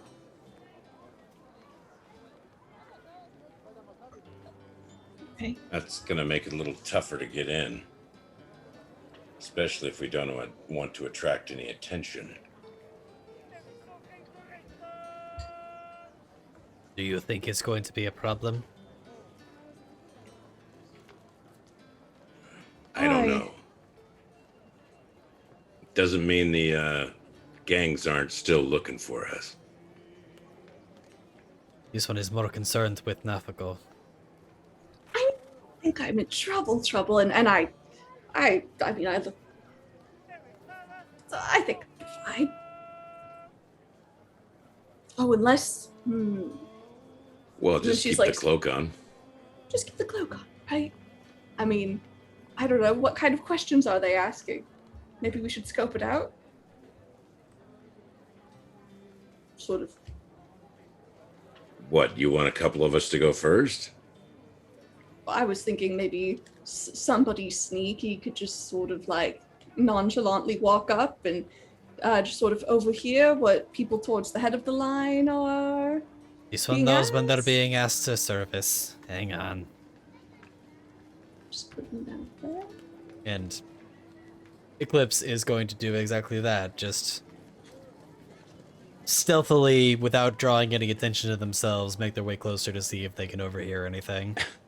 Oh, hey, he's cutting in line.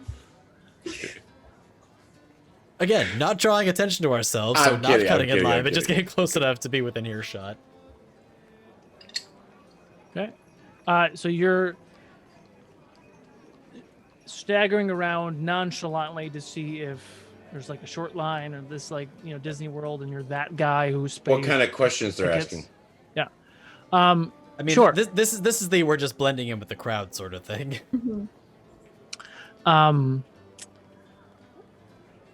Give me a stealth check. I know you're not being stealthy. You're just trying to be casual. Right. But still, 26. 26. Okay.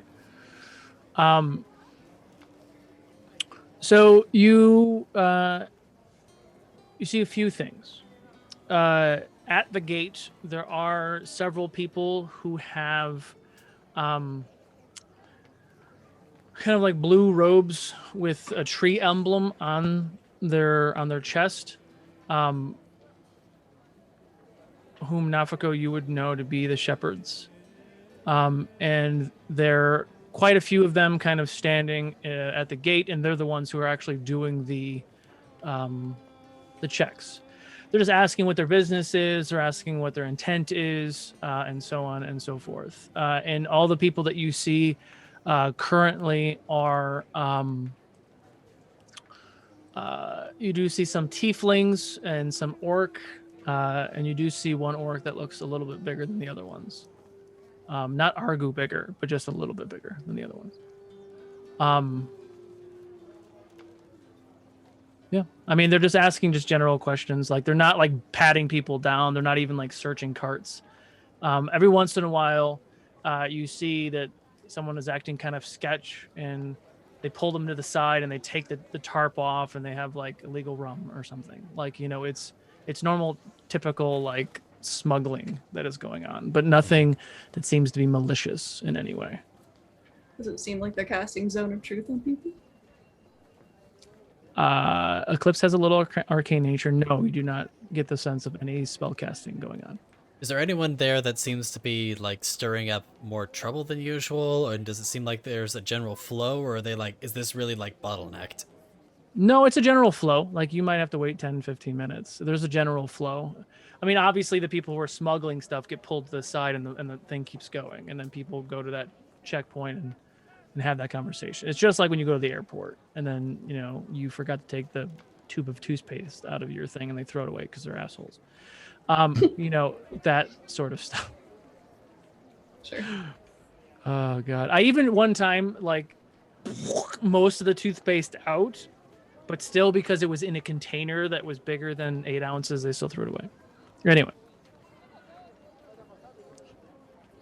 Well, so having ascertained this somewhat helpful information, we're going to go ahead and backtrack back to the rest of the group. So, doesn't seem like anything unusual.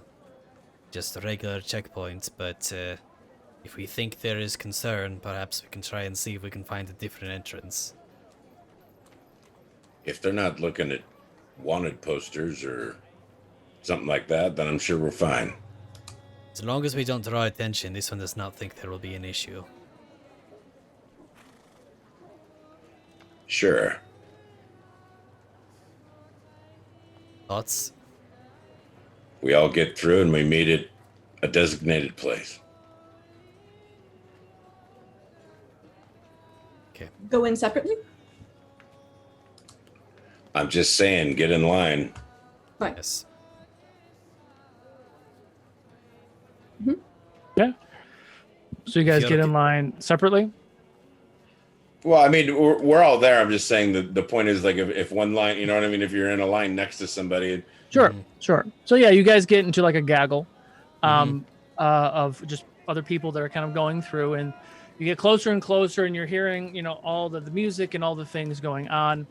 You're about 50 feet away. Everyone give me a perception check. 13. 13. 23. 11. Okay. 23. 28. Okay. What'd you get, Carrick? 11. 11. Okay. So Carrick and Naphako, you don't really notice anything. Eclipse and Keywin, you notice that they're kind of just letting people through. They're not even all the people who are just walking, who aren't carting shit in there. They're just kind of letting them through. And as you get closer, you're within eyesight of the Shepherds of Defiance, who are essentially my similar to the Order of the Gauntlet, if you're thinking about factions. Naphako, you realize a hair too late that the very large orc that is standing there, his skin color is not quite similar to the other orcs. He is a little taller. His skin is a little bit more on the blue side, and he is the leader of the Shepherds of Defiance. Well, well, well. Isn't it Naphako who came back? And you know him to be Viago Norak.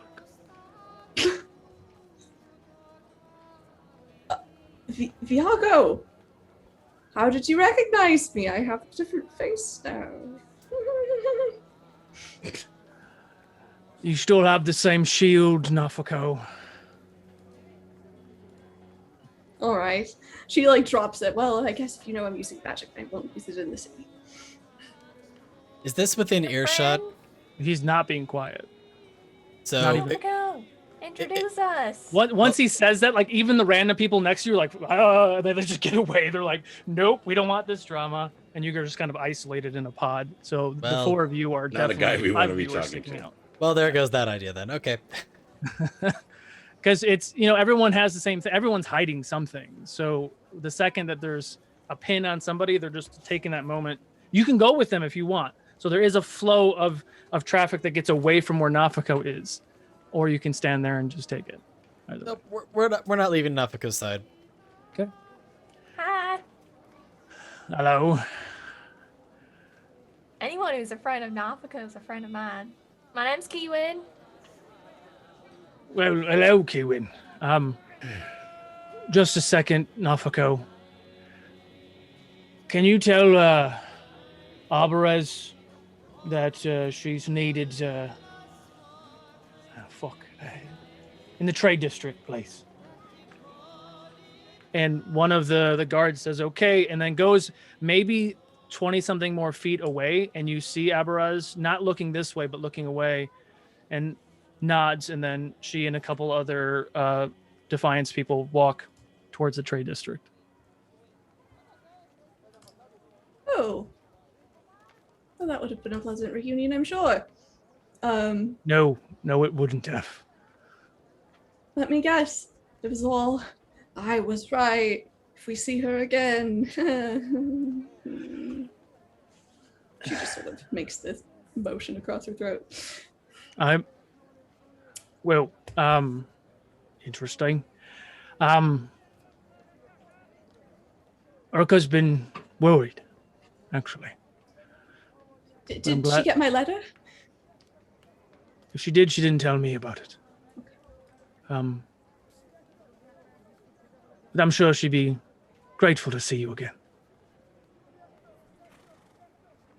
Right.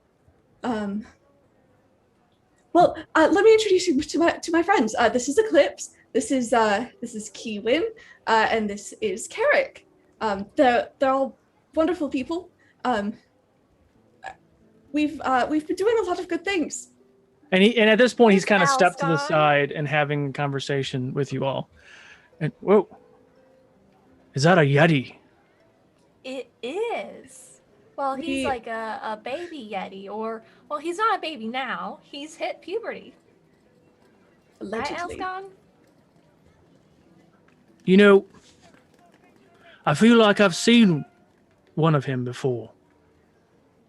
Yeah, Long- yeah. If you Time go- ago in a school I was at.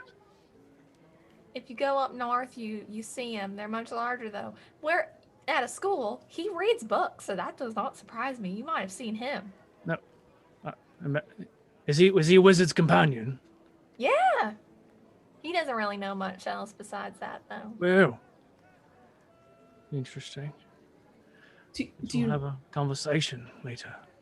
wait? Wasn't Tyva from a school? And she snaps her fingers. Wait, no, sorry, she doesn't snap her fingers. She says "foxy time" into her necklace. What am I talking about? You can't forget that bit. Tyvar pops out. Oh, Tyvar. You do know And Tyvar? Tyvar's eyes get all big. Outdoor. Yeah, Viago, how on earth are you alive? Well, We all know each other. this is so great. That's a complicated story, but perhaps we'll get into it later. Well, it's nice to meet all of you. My name is Viago Norrock. I am the leader of the Shepherds of Defiance, an ancient group of people who are here to protect the realm and to keep order and all of that. Wait. Tabaxi, Selfish. Fearbolg, That's what we are, yeah. Naphako, what have you all been up to? We got transported to the north, and we fought. Well, he called himself a god, but I didn't say that was true, and we ended a rhyme. See, we've been doing very good things. You hear from the back, you ended rhyme? I knew it was them. I knew it was them. It's the Dawnbreakers. It's the Dawnbreakers. And then just everyone just rushes all of you. And it's like a huge herd of people and everyone just like fanning. Behind my shield. Back it up. Back it up. Oh. Please, just sit down. Y'all the Dawnbreakers, yeah. That's what people started calling us. I'm surprised you heard about that out here. I guess it's been a month. Are you kidding? You've been busy. So far away. Please, let's go within the gates. We'll get some space between you and all the other people. The gawking public. Gotta love them. So he kind of ushers you in and leads you into the gate. And they kind of close the gate for a second, just to kind of pause and to get you guys kind of in there. And he starts walking towards a familiar path towards where the temple is. So you all are the Dawnbreakers. Burn it down. A couple of us split off, but, well, yes, that's us. And you came here to speak to Altora, then? We did. Interesting. Wow. So much has happened since I last saw you. Apparently it has. Well, anything you'd like to know as we're walking towards your old stomping grounds? I mean, you said Urka's missed me. I mean, how is she? How's the city been? How's the temple? The city's been in duress for quite a while, but can't wait to tell her that you were the Dawnbreakers. We received word that the Dawnbreakers found out a lot of grave details that has protected the city, to an end that we will be forever grateful. We removed several people out of power here in the city that were in leagues with RoU. And Vrigka, apparently they are the same. That information came on in a trying time. Someone was not aware that this information was public. It's not public to everyone. It's public to Altora and her trusted generals. I have known Altora for a very long time. We didn't know that, what's his name? Roman, who they told about this, was connected to Altora, did they? I don't think they ever told you that, no. No, but Carrick and I would have connected the dots, I imagine. Yes. Yeah, me and Keewan were not present for any of that, so we don't know what's going on. You guys were like, I hope they're doing okay. And they're like, getting choked out. Minor details. Minor details. Well, we'll keep these seats warm for them while we get the ale. Amazing. Good night, Mountain Taker. Thank you so much for watching. All right. So you on approach to get towards the temple. Just wait outside for a little bit. I'm gonna go in and soften the blow. Yeah. The blow? The shock. perhaps. Okay. Sure. So he walks inside and kind of ducks and goes in because Viago is a big fellow. And so you have a few moments if you want to talk or do anything before she comes out. If she asks, I didn't get my memories back. Just don't bring that up. We'll get there later. Maybe. If you're not ready, you don't have to do this. I want to see her. Just one step at a time. A few moments go by, and you hear the sound of like a vase or something falling and hitting the ground and shattering. And he's like, "Well, and he's like, you can hear Viago like trying to like hold her back, and the door comes flinging open, eyes wide, kind of like wiping her hands on her like apron that she has because she might have been doing dishes or cooking or something. And you see an older orc woman, her hair is kind of pulled back and kind of in a bun. Naphako, and then she just runs up to you and just gives you a big hug. Urga, I'm so glad to see you. And she like touches you to see that you're real and like touches your face and does like the weird things and like where The weird thing. are you all right? Are you all right? Yes, yes. I'm all right.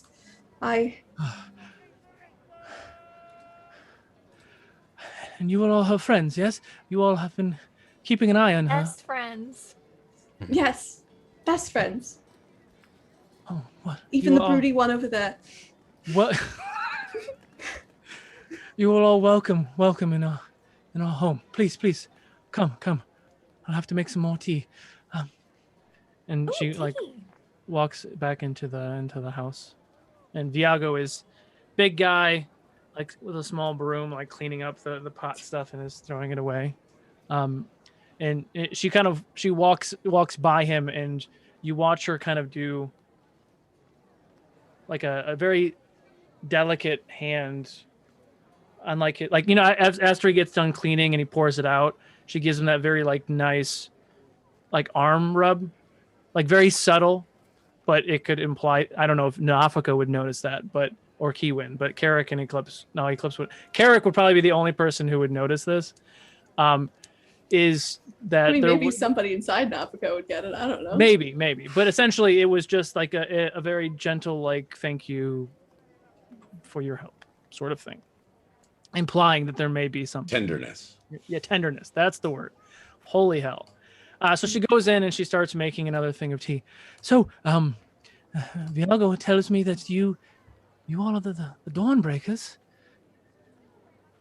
Yeah. Seems to be Wow. catching on. Yeah. It's fascinating what you all have done in such a short amount of time. Just a couple months since I set out. And you've, Nafa's truly blessed me. yes, she has. Well, how are you? I'm good. I'm so happy to see you. Did you get my letter? Yes, I did. Yeah, this is Eclipse, who I told you about, and Kiwin and Carrick. Hello. Welcome. I just want to make sure that everyone who's watching right now can enter !critical to enter in our critical dice giveaway that we'll be announcing at the end of the stream. And yes, you did hear Viago's name because he is here in the realms of Ukodor. Iago will never die. He will never fucking die. Evil never dies. No. Yeah, I Sorry. wonder who plays that character. I wonder. I made character art for him. He's not going anywhere. Oh! I just had a brain thing. Sorry, Legends. Fart? So- A thought? I had Bringing Did you have a Viago brain to spot? Legends. So I run him here. You know, Viago is kind of puts like a little like apron on, and he's like looks like he's trying to cook something, and she just sits down at the table and brings some tea. And What brings you back here? Oh, right. Oh, Altora called you. Oh, um, okay. All right. Uh, so are you going to help the dynasty then? Yes, Yeah. apparently there's been trouble in the air ward.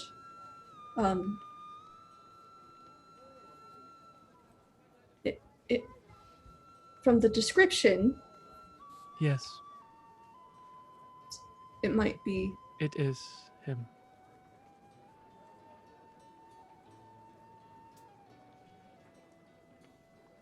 I had to see it with my own eyes. But it is Retsuko. And I heard that you all had killed him in the frigid expanse, but It's really mostly clips, to be fair. He really took him out. But Apparently once wasn't enough. or twice.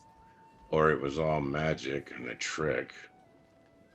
We were told it was a simulacrum. Hmm. Actually, this is Zayaku. Hello. He's Um, awkwardly standing there. He's not very unlike me, really. Just made of metal instead of flesh.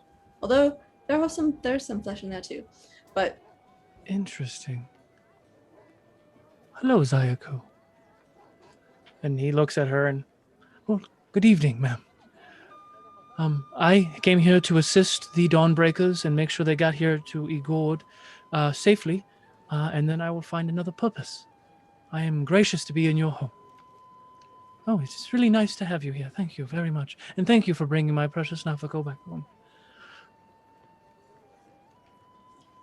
so, yes, I think we'll be going to the Elwood. Do you think Zayaku could stay with you?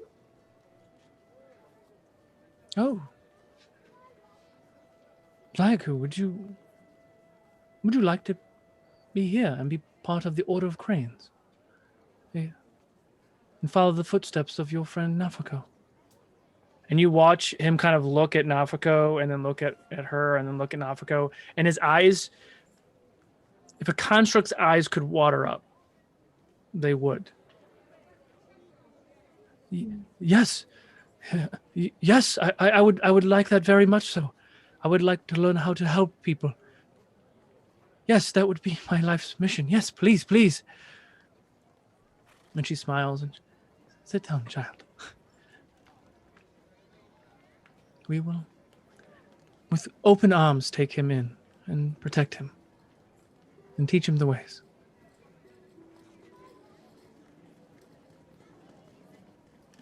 That's a relief. But you've always been so kind to me, so I knew you would. Even though I don't agree with your methods, never believe that you and your friends inside would ever stay here for that long. I couldn't stay here and do nothing. Have you unlocked them all yet?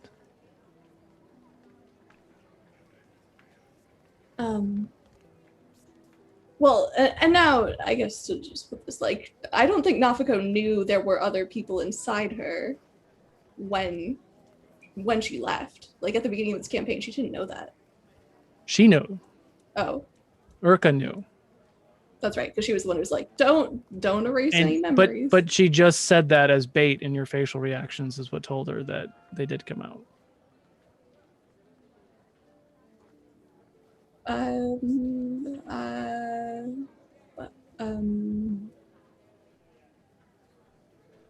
I can't lie to you, so there's at least one person who has sort of, and she like runs her hand through like the feathers on her head. I think there's at least one person who I haven't really understood yet. Sort of, it's like lurking in the shadows of my mind, but I think met a lot of people. I'm glad that you were able to navigate that. We were worried about that. I know. And I hope you accept my apology for hiding that part of you for as long as we did. It was confusing when it happened. Actually, fate works in a sort of mysterious way. And she like strokes the fur on her shoulder. Eclipse is my brother, sort of. One of the people inside of me is brother. Oh. I mean, not Fate. my brother exactly. I don't know. It's all very confusing, isn't it? Fate does work in mysterious ways, does it not?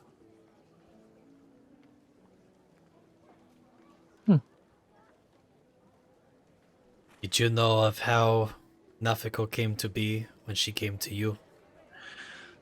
Not entirely, but we have tried to put the pieces back together. I'm hoping that your friend here, Zayaku, may be able to shed some light on internal operations, actually. Perhaps while they stay here, this can be deliberated while we take care of what needs to be done. Yes. Do we just go to Eldora? I mean, it seems like we need an audience, but maybe since we're the Dawnbreakers, we can just be like, we have an important message for you. Well, yeah, I mean, I'm going to take you right there. I just figured you wanted to see your I did. mum. I don't know if you called her mum. And he's questioning that as he comes out of his I mouth. like Naphako turns purple, like her blue skin just gets cold. Well, all right.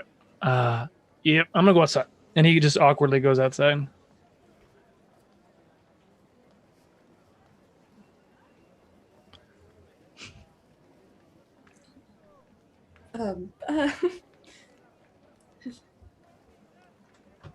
You did take care of me when I think a lot of people would have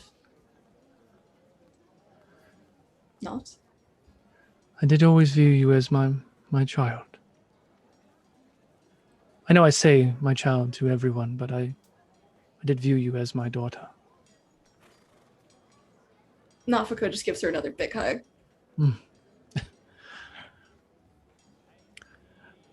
Well, you have big business to attend to, and don't be a stranger. It was very, very nice meeting all of you. You're all very, very lovely. Thank you for being friends to my Naphako. Of course.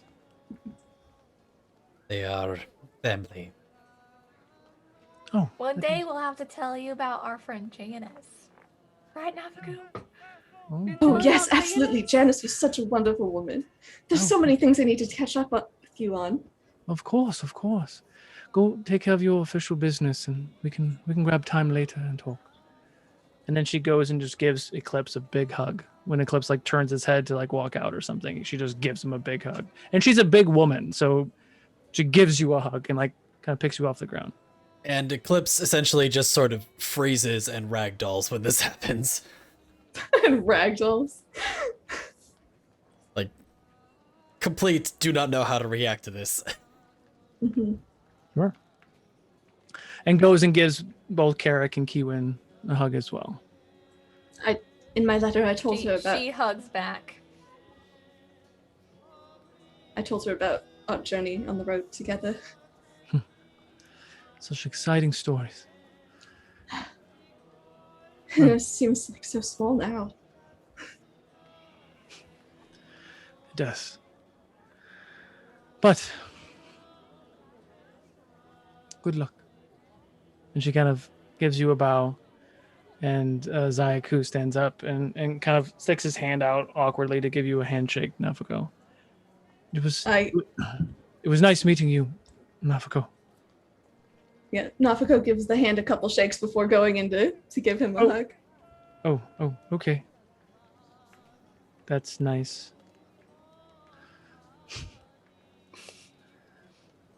I'm glad we met. I think this is going to be a good place for you. I think so too. And I'm glad you didn't cut me in half like my sister. It was tempting. You actually see him go, like for the first time, like, and you realize when he actually kind of snickers, the joke, he actually made a joke in the water because he knows full and well that he's not going to go rusty. That wasn't his attempt as a joke at the wrong time. And his comedic beat was just way off. He's like, oh no, I'm going to rust. Not that I'm rushing down the river. Like that was his attempt. So like, but it's an interesting thing is because you're seeing that he's evolving. Like he's picking up these cues and he's trying to create it organically. But you see him actually react to Eclipse's probably serious, but he's taking it as a joke. There was actually a smirk in the corner of Eclipse's mouth when that came out. For what it's worth. Maybe this one's glad that they didn't kill you. The feeling is mutual. Good luck in your endeavors, Dawnbreakers.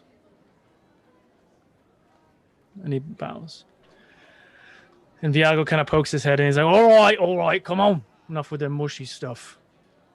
And he starts to lead you down this path. And you see, traders and people, and there's hundreds and hundreds of people all throughout. And he starts taking you down this path, and you go through the trade district. And every once in a while, you're seeing people kind of look, because Viago sticks out, which brings attention. And then they're looking at all of you, and they're kind of doing that same thing, like, like, they're like, a Tabaxi, a Firbolg, a Dragonborn, and a woman with feathered hair walks into a bar, like, you know exactly who they are, right? Like, you just stick out in the crowd, especially a purple Dragonborn. So it's probably not visible because Eclipse is covered in fur, but if it were visible, it would be obvious that Eclipse was sweating right now, just very uncomfortable with all this attention. Keewan's like waving, like, hi. You know, like the queen wave? Well, hi there. People are waving back, and little kids are like, Naphaka's walking, like, shoulders back, head held high, like her shield out. Very proud moments.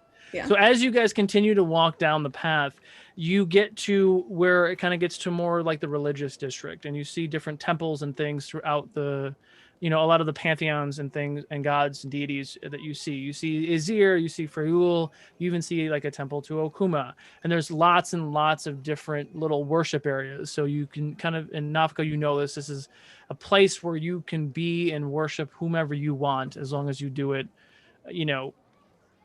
kindly and safely, when you don't have prejudice or cause drama with other ones. And then you see an interesting another symbol. So you see that the symbol of Nafa, which Naphako walks around with all the time, and you see that crest kind of right above a door archway, and right above the crest you see another symbol that is of a raven's head that is right above it, which some of you know as the sign of Travanas.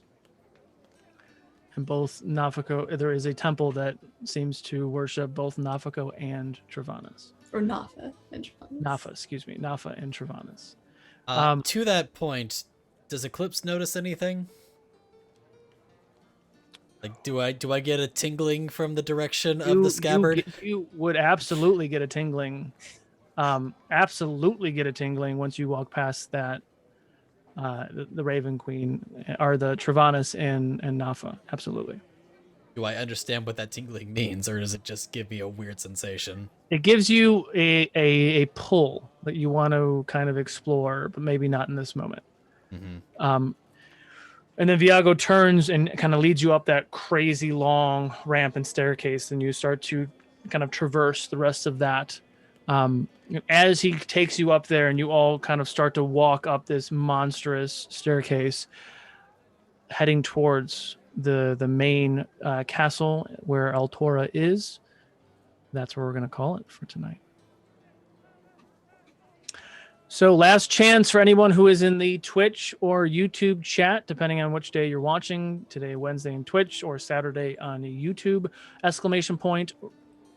Critical to enter in the Critical Dice giveaway, and I will give that away here in just a moment.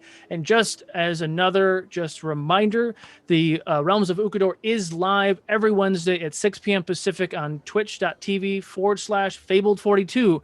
But if you miss us on Wednesday and you want to catch a live show that is fully moderated, some or part or all of the chat of the cast will be maybe watching the stream. It also airs live on Saturday at 6 p.m. Pacific at youtube.com/C/Fabled42 at 6 p.m. Pacific as well. Live, both giveaways will be live on that as well. Thank you guys so much for watching. Also, another reminder, if you are a Twitch subscriber, whether it's through Prime or just normal subscriptions, make sure you connect your Discord account with Twitch, and you'll automatically get the Twitch subscriber role in our Discord, which opens up a private chat for all of our Patreon and Twitch subscribers. We're going to start bringing back more community games. You get access to lots of content and other things, and we'll start sharing that content via Patreon, but also via Twitch to show support to all of our amazing subscribers and everything else. From the deepest recesses of my heart and soul, I love each and every one of you, and I'm talking to the players, and I'm talking to all of the fans and all of the other cast and crew members of this amazing community. Thank you guys so much for making this what it is. You guys are just amazing. So thank you guys so much. I've almost cried way too many times this year. So calling the winner. Going once, going twice, 3 times a lady. Eric. Oh, you're muted. Oh, you're muted. The timing was 3 perfect. times a winner. And Antiquitas. I'm so terrible. I'm Spanish and I'm terrible. Auntie, are you in the chat? Auntie M. It's Twister. It's a Twister. I don't see them in the mod panel. Stays at La Quinta a lot. I don't know what's happening with him. You do have to be in the stream to get your thing, though. I'll give them a second. Anybody else want to chime or plug anything? Yeah, the broadcast. Go for it. Broadcast. Go for it. Oh, thebroadcast.com or storytime.thebroadcast.com or sleepytime.thebroadcast.com. Plus, Clarion Dawn is the other audio drama that we have out there. Cool. It's a really good one. I highly recommend you check it out. That was actually my first time experiencing an audio drama, and I thoroughly loved it. Thank you, Eddie. I appreciate that. It was a labor of love. Legends of Shoggoth Season 2 coming soon.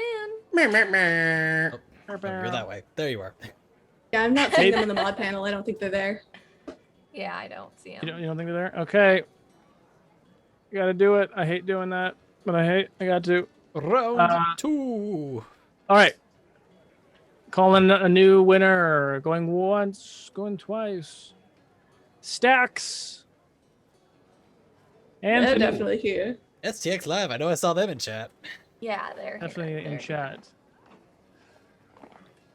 Stacks, go ahead and hit me up on Discord. So Jake won the first one and Stacks won the second one. Congratulations, everyone. Thank you so much for watching. We're going to go ahead and raid the Venture Maidens. Looks like they're doing some tabletop or D&D. If you enjoy what you saw there, go ahead and give them a like and a follow. Spread the Fabled 42 love. Join our Discord. Join us on Friday at 3 p.m. Pacific for the first episode of the next season, episode 5, part 1 of Duke City Chronicles. I am a player in that. Diane is a player in that as well, DM'd by the very amazing Jason Russell of Critical Dice. Followed up by our first weekly game night, 6 p.m. Pacific to 10 p.m. Pacific, where we just play random games for whoever's around in our cast and crew. It's team building, it's community building, it's fun, it's chaotic. They have no idea what to expect, and neither do I. But until then, we'll see you guys next time.